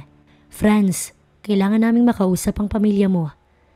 Habang nakaupo sila sa upuang kawayan na ipinasadya, binasag ni Danny ang katahimikan na ama ni Yana. Katabi nito si Ellen na asawa nito habang nakatayo naman si Yana habang buhat ang kanyang anak na si Venice sa gilid ng kanyang ina. Tay, seryoso po ba talaga kayo sa balak? Opo tay, alam ko po yun pero kung maaari sana, lola ko na lamang yung kausapin ninyo. Ayos lamang sa akin yun. Ngumiti ito bago humigop ng salabat na paborito nitong inumin tuwing umaga. Kung pwede ho, ikasal na agad kami bago ko sila isama sa Manila. Tsaka na lang po natin palanuhin ang maayos na kasal kapag hindi na po galit ang magiging asawa ko sa akin. Binalingan siya ng tingin at ngumiti pero irap lamang ang ganti nito. Sandaling nag-isip si Danny ngunit tinapik ito ng asawa sa kamay at tumingin ito sa babae. Tumango si Ellen. Sige kung yun ang gusto mo. Mabuti yan para legal kayo kahit magsama kayo sa isang bubong. Walang problema dahil may basbas kayo ng langit. Tay, Nay, ano ba naman kayo? Ganun na lang yun? Ano ho to? Panahon pa ni Kopong-Kopong na ang mga magulang na at ang lalaki mag-uusap tapos ako makikinig lang? Huwag naman ganun. Napalakas ang tinig niya kaya't napamulat ng mata si Venice na natutulog. Niana, akin na nga yung apo ko. Ang ingay-ingay ng bunganga mo. Kinuha iyon ng ina niya at hinere. Pagkatapos ay pinasok sa kwarto para hindi maistorbo ang pagtulog ng baby. Anak, para sa inyo to ng apo ko. Alam mong lumalaki na si Venice at kailangan ng bata ng kalinga ng isang ama. At alam ko na magiging mabuting ama si Franz sa inyong anak. Alam ko yun anak kaya huwag ka nang magalit. Wala na ngang nagawa si Niana, pero sa isang bahagi ng kanyang puso, nagdiriwang naman. Sadyang sumasalungat lamang ang puso niya sa dikta ng isip niya. Iniisip niya kasi na hindi man lang ito naghirap, hindi nga nanligaw at malay ba niya na bata lang yung habol nito sa kanya. Madali lang ang naging proseso ng kasal dahil may anak na rin naman sila. Si Franz ang gumastos sa lahat at mga kinakailangan sa simpleng salo-salo na pagsasaluhan ng mga malapit na kaanak ni Niana. Mabuti na ang maimbitahan ng mga ito para maiwasan ng chismis at haka-haka. Habang naghihintay ng araw ng kanilang kasal, panay din ang tawag at text nito. Mag-iisang buwan na rin kasi itong naririto sa Cagayan at alam nitong marami nang naghahanap sa binata. Lalong-lalo na yung ina nito na halos naka-100 missed calls na sa kanya nitong mga nakaraang araw. Mukhang hindi sinabi ng lola niya kung nasaan siya. Mas mabuti nga yun para tigilan siya nito. Kinalabit ito ni Niana nang hindi na nakasagot sa mayor na nagkasal sa kanila. Yes. Nagugulo ang sabi niya. Hindi kasi siya nakikinig dahil abala siya sa pagtitig sa kaharap niyang dalaga. Napakaganda nito sa simpleng dress na puti. Parang isang diwata sa kanyang paningin. Pwede mo nang halikan ng asawa mo. Yun lang talagang hinihintay niya. Parang unang beses niya yung gagawin sa babae. May pag-iingat na may isang bagay na babasagin. Isang simpleng halik ngunit bulta-bultahing kuryente ang dulot sa buong katawan ni Niana nang dumampi ang labi ni Franz sa kanyang labi. Nadala si Niana sa halik na yun at napapikit pa. Kinahaponan, nagpasya si Franz na bumalik na ng Maynila na sana ay sa Sabado pa pero dahil may emergency raw, kinailangan nilang umalis ngayon kasama ang kanyang asawa at anak. Mag-iingat kayo Franz, ang mag-iina mo ingatan mo ha. Huling habili ng ama ni Niana bago sila umalis. Dumiretso na sila sa mansyon. Nakatulog na rin si Niana at ang baby nila sa tagal ng biyahe. Nagbaon sila kaya hindi na sila tumigil para bumili ng makakain. Gabi na nang makarating sila, ngunit nagulat pa sila nang makita si Amanda na siyang bumungad sa kanila sa pinto ng bahay. Franz anak, ano itong nabalitaan kung may asawa ka na? Sinundan ito agad ng lola nitong si Emerald. Binalaan na kita Amanda, lumayas ka at bukas na bumalik. Nakita mong sa biyahe galing, bubungad ka ng ganyan ng tanong? Tila sa matinding pagtatalo ang magbiyanan. Tita, kita niyo na ho, tama po ako. Si Mesha yun at napayaka pa kay Amanda nang makita si Franz, akay si Niana habang kalong ang anak. Not now ma'am, kailangan magpahinga ng mag-ina ko. Napangiti si Emerald samantalang humabol si Amanda sa may hagdan. Hindi ako pumapayag Franz. Doris, tawagin mo nga yung mga guard. Sabi ng matanda bago tumalikod. Opo ma'am. Tabi tayong matutulog? Nagulat si Franz sa tanong ng asawa niya. Uupo na sana siya sa kama dahil kagagaling lang niya ng CR. Pero nang pumasok si Niana sa kwarto, yun agad ang bumungad na tanong sa kanya. Malaki naman ang kama, kasya naman tayong dalawa. Pero hindi sumagot ang babae at pumasok na ng CR. Wala siyang magawa kundi ang maglatag ng comforter sa ibaba ng kama para doon na lamang matulog. Kahit kasi hindi sabihin ni Niana, alam niyang naiilang pa ito sa kanya. Hindi naman siya nagmamadali. Marunong naman siyang maghintay. Pero sana hindi magtagal. Maging komportable ito sa kanya. Tuyong gabi kailangan niyang maligo ng malamig para lamang mapawi yung init niya sa katawan at bumaba ang armas niya. Sa tuwing nakikita niya kasi si Niana, ay tila may sariling buhay ang bagay na yun sa kanya. Tatayo na lang ng basta-basta. Kaya sa tuwing mangyayari yun, kailangan niyang maligo ng malamig para mamatay ang halimaw sa loob niya. Kalalabas lamang ni Niana sa CR. Sinadya niyang tagalan para kapag lumabas siya, tulog na si Franz. Hindi niya kasi kayang tagalan ang pagtitig nito sa kanya at pagsulyap-sulyap. Alam niyang may gusto itong gawin, ngunit nahihiya lamang. Maging siya hindi rin alam kung paano ba sisimulan ng pagiging may asawa. Hindi nga siya nakapag-boyfriend man lang, kaya wala siyang kaalam-alam sa mga ganito.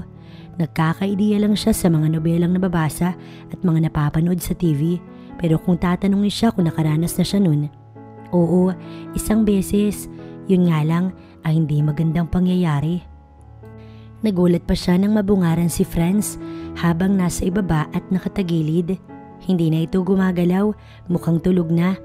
Doon lamang siya nakahinga ng maluwag, pero ang isiping nasa lapag ito ay parang nakonsensya siya bigla. At ang kumot ay iisa lamang, yung comforter lamang ang gamit nito at iisang unan. Nasa kama kasi ang tatlo pa. Para talagang nakonsensya siya at gusto na lamang niyang paakyatin ito pero nahihiya naman siya, baka mabulabog ang pagtulog ng lalaki. Nahiga na siya sa kama bago pinatay ang ilaw at tanging lampshade na lamang ang umiilaw sa buong silid na yun. Sarado rin ang bintana at kurtina kaya't hanggang labas lamang ang ilaw ng buwan. Babaling sa kabila at muling babaling sa kabila. Hindi siya makatulog, pasimple siyang umusod at tinignan si Franz sa may ibaba. Mukhang nilalamig ito dahil nasa kanyang kumot. Alam niyang pagsisisihan niya ito pero... Franz? Bulong niya. Naghintay siya ng ilang segundo para sagutin siya pero wala. Franz? Gising ka pa ba? Muli niyang tawag. Mahina lang at saktong maririnig ng asawa niya. Pero mukhang tulog na tulog ito. Nanlumo siya. Masyado na ba siyang masama? Pero hindi naman niya sinabing sa sahig ito matulog eh. Bumangon siya at bumaba. Marahan niyang tinapik ang likod nito. Franz, lumipat ka na. Ani yan ang pabulong. Franz, ang hirap naman kasi. Ay! Napatakip siya ng bibig nang biglang hilahin siya ng lalaki. Hinintay mo pa talagang mga tuga ko sa lamig bago ka maawa sa akin. Napakalapit na ng mukha nito sa mukha niya. Parang naduduling na nga siya sa sobrang lapit nila sa isa't isa habang nasa ibabaw niya ang asawa. Kasi...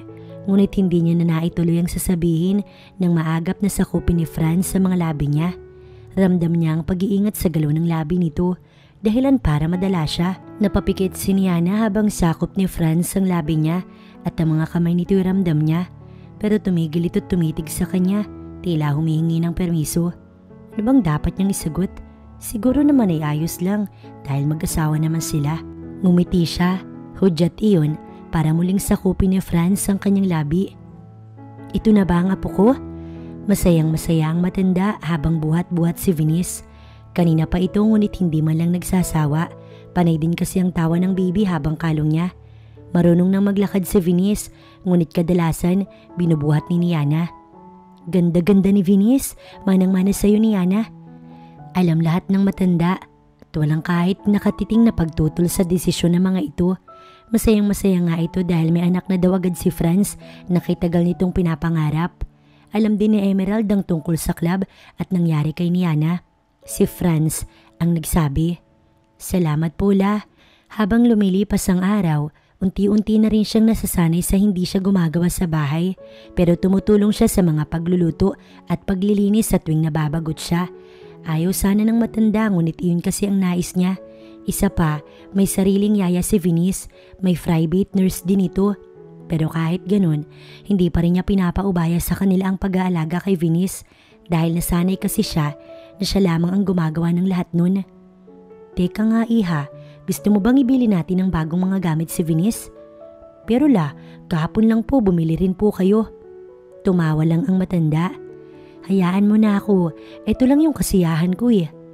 Napangiti na lang siya.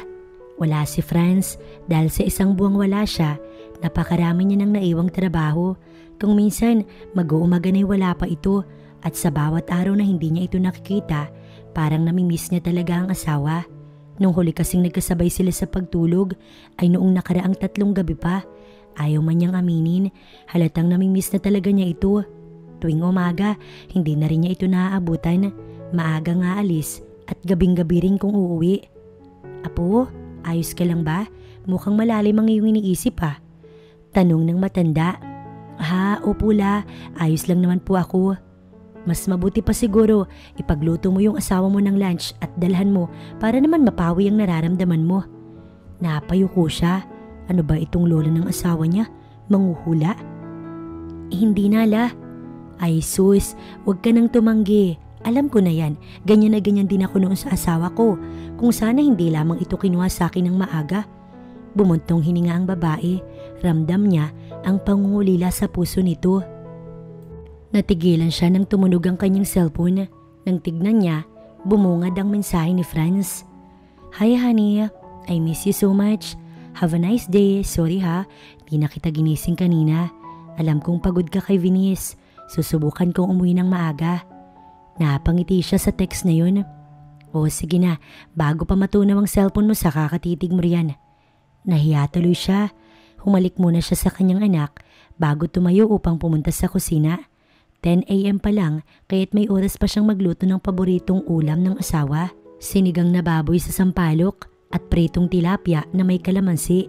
Simple lang si Franz, kaya nga't habang tumatagal, minamahal niya na ito at ang pagkamuhi niya rito, unti-unti na ring naglalaho. Tama nga naman kasi ang sabi nito, wala itong alam kung ano talaga ang nangyari ng mga oras na yun. Masaya siyang nagluto, pakanta-kanta pa nga ito habang nasa harap ng kalan. Masaya tayo ngayon Ani Marela nang pumasok sa kusina. Ngiti lang ang ganti niya't hindi na sumagot. Kailangan niya kasing tapusin agad ang ginagawa para naman makaabot ng lunch ang pagkaing niluluto niya. Ngunit wala pang 10 minuto siyang naroon nang bulabugin siya ng sigawan. Lumabas siya ng kusina at nakita niya ang ina ni Franz na si Amanda. Halata itong galit na galit. Yang pokpok ba yung gusto niyo para sa apo niyo, ma'am? Tinuro pa siya nito. Natigilan siya't hindi nakaimik. Wag na wag mong uubusin ang pasensya ko, Amanda. Dahil kaunting-kaunti na lamang, ipapatapon kita sa labas ng bahay ko. Ibinigay ng matanda ang kanyang anak sa yaya at inakyat sa taas. Ano bang alam niyo, ma? Ako yung ina ni Franz. Kaya ako yung dapat na masunod sa ating dalawa. Ina ka? Pero hindi mo inuuna yung kapakanan ng anak mo. Ina bang matatawag ang pagrereto ng babae kay Franz? Wala kang modo. Ngumisi ito at tumaas din ang kilay. Bagay na bagay talaga ang pananamit nito sa ugali ng babae. Dress yun na itim na above the knee. In fairness, kahit matanda na, makinis pa rin. Alam kong gusto niya. Shut up! May asawa na ang apo ko. Kaya tantanan mo. Kaya pala iniwan ka ng anak ko dahil wala kang modong babae. Tinaas nito ang kamay at takmang sasampalin ng matanda. Agad siyang lumapit at dinuro ito ng hawak niyang patalim. Nakalimutan niya pala itong ilapag kanina sa kakamadaling lumabas ng kusina. Pero mabutit dala niya ito. Sige, nang makalimutan kong ina kayo ng asawa ko. Natigilan ito. Abayt, umalis na ho kayo, pwede ba? Tumalikod dito. Hindi ko ibibigay yung anak ko sa'yo. Babawiin ko siya. Tignan nyo lang. Tignan nyo. Tignan?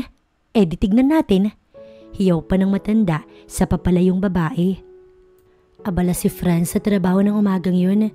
10:25 a.m. na pala at sumasakit na rin ang leeg niya sa mga papeles na kailangan ng pirma niya. Kagagaling lamang niya sa isang meeting at pagdating dito, ito naman ang bumungad sa kanya. Sinandal niya sa swivel chair ang likuran at hinilot ang sentido. Kinuha niya ang telepono at nagdial. Sarah, coffee please. Aniya bago ibinaba ang tawag. Habang naghihintay, kinuha niya ang cellphone at tinignan kung nag-reply ang asawa ngunit wala. Namimiss niya na si Niana kahit araw-araw silang magkasama. Ayaw man niyang umalis sa tabi nito tuwing umaga ngunit wala naman siyang magawa. Kailangan niyang tapusin ang lahat ng mga nakabinbin na trabaho para mabigyan ng panahon ng asawa at anak niya. Lalo na ngayon at may bagong patayo silang project sa Sweden. Si Dulka ang naroon. Maayos naman na raw ngunit kanina muli itong tumawag dahil nga nagkaproblema. Hindi niya ito inaasahan. Sinabi niya na noon bago ito nangyari na wag kumuha ng mga tauhang hindi mapagkakatiwalaan pero hindi man lang nakinig ang lalaki. Ngayon, gumuho ang building na pinapagawa nila dahil sa mga substandards ng mga materyales. Sumasakit na naman ang ulo niya. Iniisip niya kung aalis o hindi bukas para kasing ayaw niyang iwan ng pamilya. Pero siguro naman walang mangyayari dahil naroon naman ito sa poder ng kanyang lola. Next week na lang sila lilipat ng bahay. Pagbalik niya mula sa Sweden, nakahanda na iyon para sa bubuoy nilang pamilya ni Niana. Napaayos siya ng upo. Sa ilang beses kasi ng pagbanggit niya ng pangalan ng asawa, yun din kadaming beses tumibok ang nasa pagitan niya. Parang araw-araw na lang itong nangyayari sa kanya at pinahihirapan siya nito. Tumigil siya sa pag-iisip nang bumukas ang pinto ng kanyang opisina. Napatingin siya ron agad. Akala niya si Sarah, ngunit hindi pala. Nagulat pa siya kay Mesha dahil nakangiting lumapit ito sa kanya. Umayo siya ng upo. Hello Franz, miss me? Anito't lumapit sa kanya, sabay kandong sa kanyang hita. Hindi yun napaghandaan ni Franz. Humarap ito sa dako niya at idinantay ang magkabilang kamay sa balikat. Oh, nagiging agresibo yung alaga mo. Anito't tumawa ng mahina. Anong ginagawa mo dito, Mesha? Tatayo na sana siya nang pigilan ng babae. Wait lang naman, kahit ngayon lang, Franz. Pansinin mo naman ako. Hula ko, nagkaproblema raw kayo sa isang project ninyo sa Sweden. Paano mo nalaman? Franz, I know everything. Kilala mo naman siguro ang dad ko, right? At madali lang naman ang lahat. Kung ako yung pipiliin mo, imbis na katulong mo. Agad sana siyang tatayo nang muli bumukas ang pinto ng opisina niya. Si Sarah iyon. Sir, excuse me po pero Ngunit bago pa natapos ni Sarah ang sasabihin, bumungad na sa may pintuan si Niana na may dalang paper bag. Nahulog si Mesha sa lapag nang bigla siyang tumayo. Nakita niya ang lungkot at gulat sa mga mata ng asawa. Dinalahan kita ng lunch. Anito bago binigay kay Sarah yun at mabilis na tumalikod. Lumabas siya para sundan ito pero hinawakan siya ni Mesha.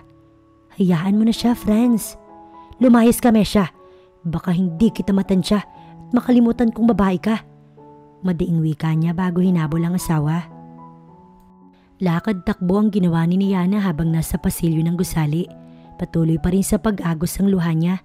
Pinipilit niya yung pigilan ngunit hindi man lang niya maawat sa pag-agos. Ito ang unang beses na umiyak siya dahil sa sobrang sakit ng kanyang puso. Sobrang sakit dahil sa naabutan niya kanina sa loob ng opisina ni Franz.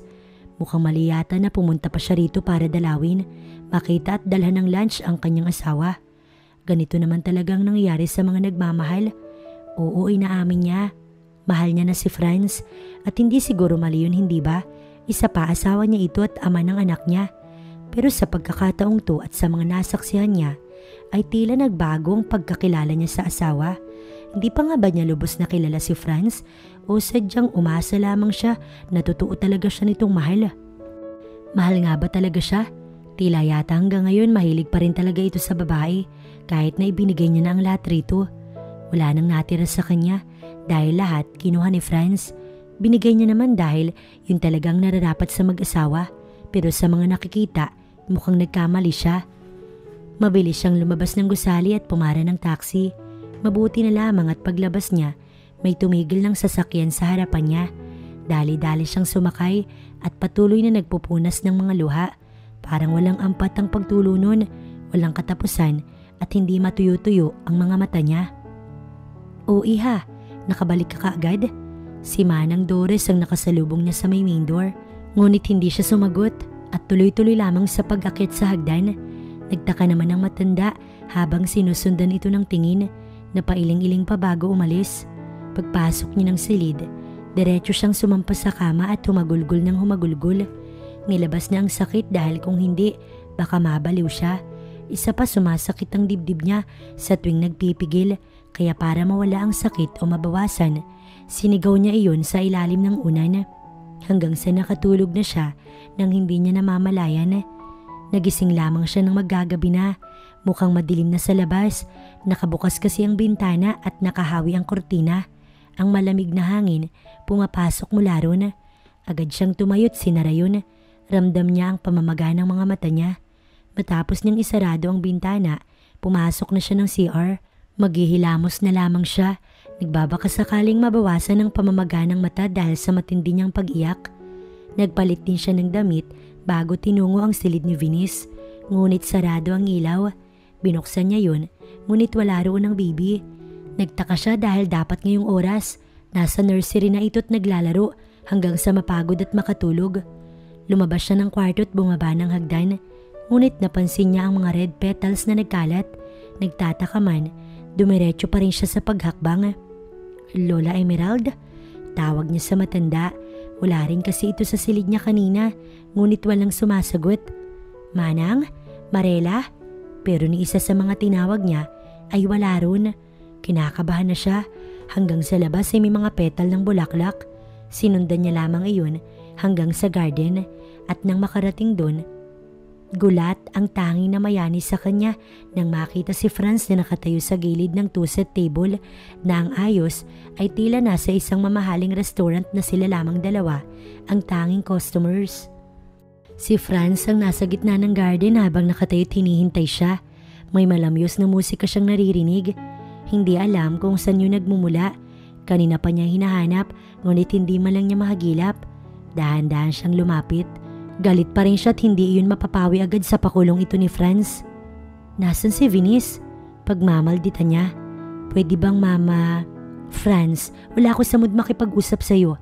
Nasaan si Venice? At kung akala mo madadala mo ako sa pagganito mo, pues ibahin mo ako sa mga babae mo dahil hindi ako nasisiyahan sa mga nakikita ko. Kala mo siguro mawawala na yung galit ko sa'yo dahil dito? Manigas ka.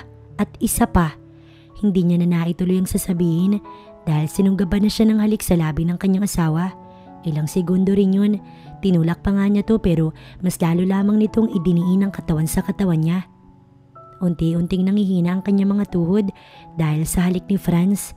Sabihin na nating lagi niya itong nararanasan, ngunit hindi pa rin talaga siya sanay.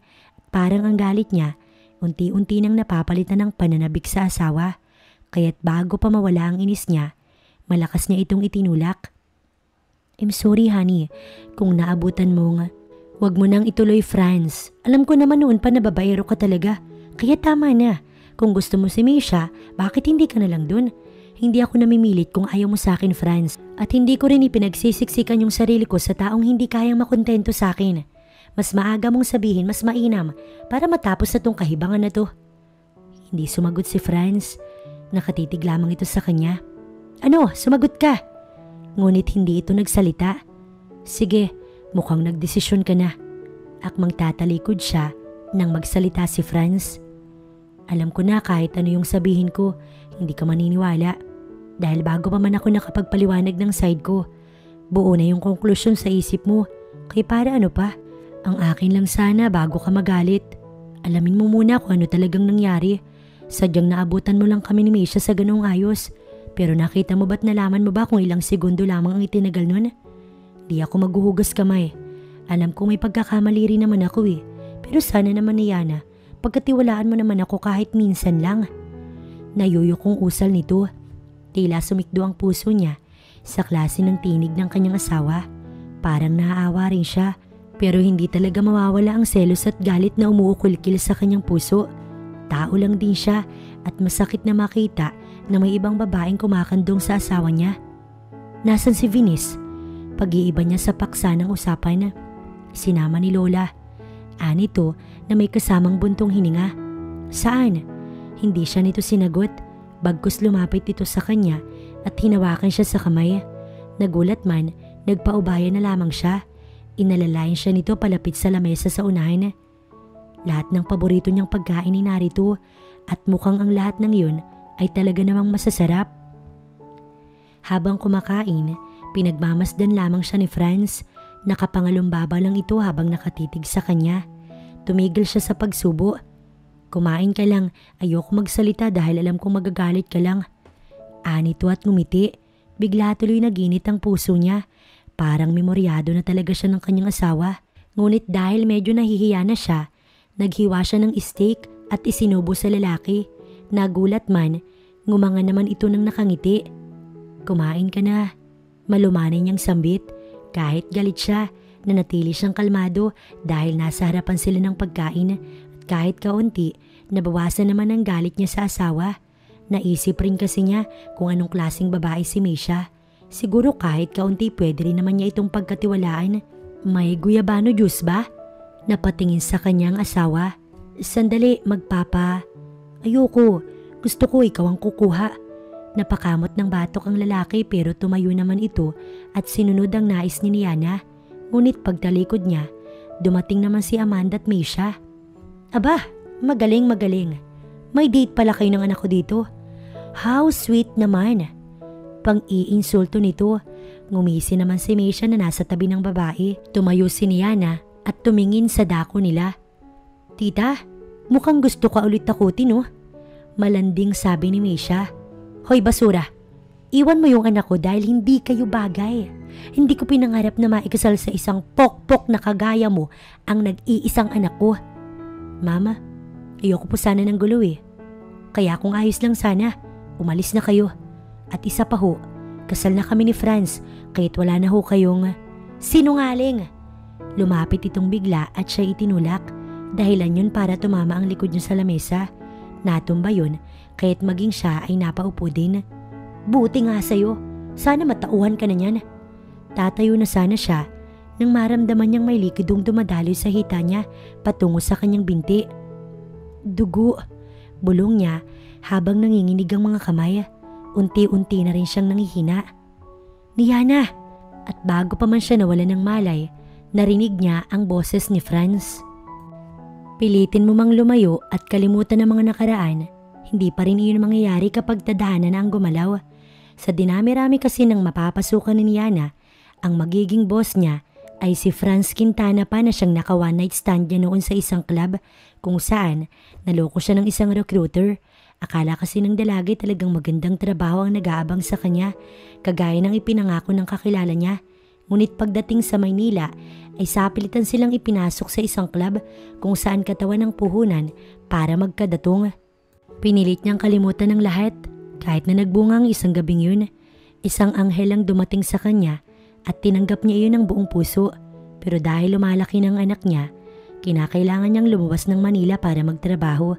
Pero dahil gumalaw ang tadhana, nagkita sila ng ama ng anak niya. At ngayon, Dok, sabihin mo, ayos lang ba ang asawa ko? Sabihin niyong walang nangyaring masama sa asawa ko, Dok. Niyuyugyug na ni Franz ang doktor na siyang tumingin kay Niana. Kalalabas lamang ito ng ER. Pumuntong hininga muna ang doktor bago muling nagsalita. Buntis po yung asawa mo. Nagulat siya at napangiti. Ngunit, napalis din niyon bigla. Nakuna ng asawa ninyo dahil sa lakas ng pagbagsak niya sa lupa at natumbahan pa siya ng mabigat na bagay. I'm sorry. Nanlumo siyang napayuko. Mariin niyang pinakatitigan ng ina at si Misha sa tabi. Tahimik lang ang mga ito at mukhang nagdarasal na hindi sila sakali ni Franz. Dok, hindi niyo man lang nailigtas? Anong klaseng mga doktor kayo? Hindi niyo man lang ginawa ang mga trabaho niyo ng maayos? Anong mga kwenta niyo? Hiyaw niya habang namumula ang mga mata. Franz, anak, kumalma. At kayo, masaya ba kayo? Masaya kayo sa ginawa niyo sa asawa ko? Lumayas kayo. At itong tandaan mo, ma'am, huwag mong aasahan na ituturing pa kitang ina sa ginawa mo sa anak ko na apo mo at sa mismong asawa ko. Franz, anak, at ikaw, Misha, wag mo na ulit susubukang magpakita sa akin simula ngayon dahil baka magdilim ang paningin ko at dumiretso kayong dalawa sa kulungan. Nanlilisik ang mga mata niya habang dinuduro ang dalawa. Dumating si Emerald na lola niya kaya doon lang natigil ang pagsasalita niya. Apo, anong nangyari? Nagpalipat-lipat ang tingin nito sa mga naroon. Pinatay nila yung anak ko. Pinatay nila La. Nanlulumong sabi niya at bumuhos na ang kanyang luha. Lumayas kayo at tandaan niyo, hindi pa tayo tapos. Banta ng matanda. Ma, I'm so... Get lost, Amanda. Napakawalang kwenta mong ina. Sana ngayon ay matauhan ka na. Parang napakahirap paniwalaan na 2 weeks pregnant na pala si Niana pero bigla yung nawala sa kanila. Hindi nga nila nasilayan ang kanilang ikalawang anak pero nawala din ng maaga. Hindi sinabi ni Franz kay Niana ang lahat. Ilang araw din itong namalagi sa ospital. Nang makalabas ay sa kabibiling bahay niya na inuwi ang kanyang mag-ina.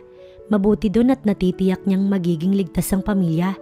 Nang makauwi at makita niyang maayos na si Niana, doon niya na sinabi ang lahat. Awa ang tanging nararamdaman niya sa asawa dahil sa pag-iyak nito. Ramdam niya ang puso ng isang ina na nawalan ng anak.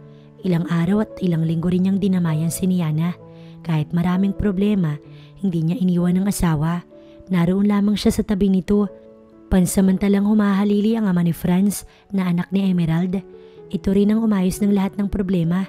Nagpatulong kasi siya sa ama na noon naghihintay lamang na kausapin niya. May tampuhan silang mag-ama pero naayos naman at tinulungan siya dahil siya mismo ang nagbaba ng pride. Kailangan niyang gawin para sa asawa. Ang sabi nga, walang magulang ang matitiis ang anak.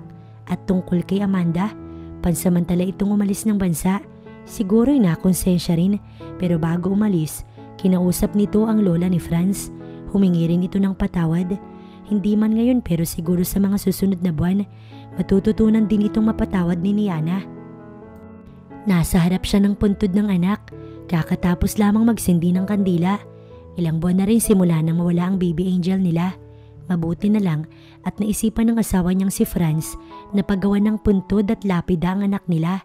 Tuwing linggo matapos nilang magsimbang mag-anak ay hindi nila nakakaligtaan na dumaan dito para ipagtirik ng kandila ang kanilang anak. Humangin at ramdam niya ang lamig nun. Napapikit siya. Tila ramdam niya sa puso ang yakap ng anak. Honey, let's go na, baka abutan tayo ng ulan. Makulimlim pa naman ang langit. Bawal kang magkasakit. Baka si baby sa tiyan mo yung maapektuhan din. Oo, 4 months pregnant na siya sa ikatlong anak nila ni Franz. Napakasaya niya dahil kambal yun. Marunong talagang bumawi ang Diyos. Ingat ka. Inakay pa siya nito paakit sa kotse. Tulog si Venus sa likod ng sasakyan. Magdadalawang taon na si Venus next month at ang balak niya, isabay ang birthday at kasal nilang muli ni Franz. Ayaw pumayag ni Franz dahil magkaiba daw yun. Pero ano bang magagawa niya sa buntis na kahit anong hilingin niya, ibinibigay agad ng kanyang mahal na asawa? Nasabi ko na ba sa'yo kung gaano kita kamahal? Anito nang makasampa siya ng sasakyan. Opo, araw-araw mong sinasabi. Malambing niyang sambit. Tumawa ito bago pinaandar ang sasakyan. Mahal na mahal kita. At bago umalis, kinuha muna nito ang kamay niya at hinalikan yun. Han, gusto kong kumain ng mangga na may Nutella. Pwede ba tayong bumili? Ngumuwi ang kanyang asawa, ngunit pumayag din naman kalaunan. Hindi rin niya maintindihan kung bakit ang mga ganoong pagkain ng cravings niya. Siguro ganun talaga pagbuntis. Kay Venus kasi hindi siya ganito, pero sa kambal niya ay iba. Ang sasarap sa kanya ng mga pagkain kung hindi siya buntis, hindi niya kakainin. Bumili rin pala tayo ng pangulam mamayang lunch. Pupunta raw sila lola mamaya at dad. Nakangiti nitong sambit. Kahapon lang sila umuwi galing probinsya nila. Kaya ayun, miss na miss ni Lola Emerald nila yung apo nito. Kaya raw pupunta ito mamaya kasama ang dad ni Franz. May bagong pamilya ang ama ni Franz, pero hindi ito nakakalimot sa mga mahalagang okasyon sa buhay ng anak nito.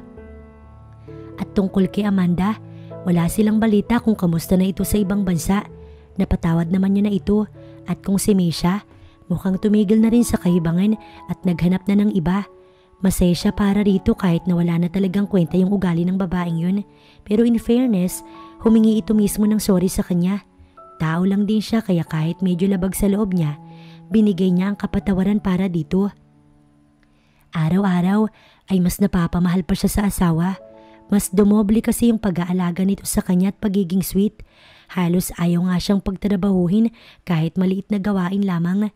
Kumuha pa ito ng 3 katulong para hindi siya mapagod. Si Marela at Manang Doris ang naroon. Yun kasi ang gusto niya. Kaya't hayon, ang lola nito ang nawalan at muling kumuha sa agency. Seryosohan? Kunot noong tanong ni Franz habang sarap na sarap sa kinakaing manggang hilaw na nabalatan habang isinasawsaw niya sa Nutella na wala pang bawas. Napapapakit pa dahil sa kinakain. Want some? Iniwas niya ang muka. Sige na, pamimilit nito. No way, sabay tayo niya. Di mo na ako sinusunod, hindi mo na yata ako mahal eh. Malaki na kasi ang tiyan ko kaya ganyan. Napabalik siya sa tabi ng asawa ng ito ay ngumawa na hindi niya naman alam kung bakit. Ayaw mo na sa akin? Honey, ano bang pinagsasasabi mo? Of course, I love you. Aniya at niyakap ang asawa. Bakit ayaw mong kainin to? Kumunot ang noo niya nang tumigil itong bigla at iniangat ang mangga na may Nutella. Ano kasi, fine, oo na ito na. Huwag ka nang umiyak please.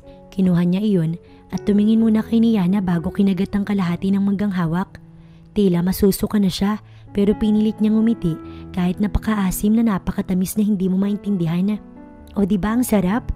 Nakangiti nitong usal. Kung hindi lang talaga ito buntis, hindi talaga niya susundin. Tumango-tango siya at pilit kinain ng mangga. I love you. Malambing nitong sabit, hinalikan siya sa labi. Wala nang mahihiling ang isa man sa kanila dahil kontento na sila sa isa't isa at kay Venus na nasa kunan nito habang natutulog. Ngumiti si Franz. I love you forever, my Niana. Sumandig si Niana sa balikat nito. Nakaupo sila sa lanay habang naghihintay sa pagdating ng kanilang mga bisita.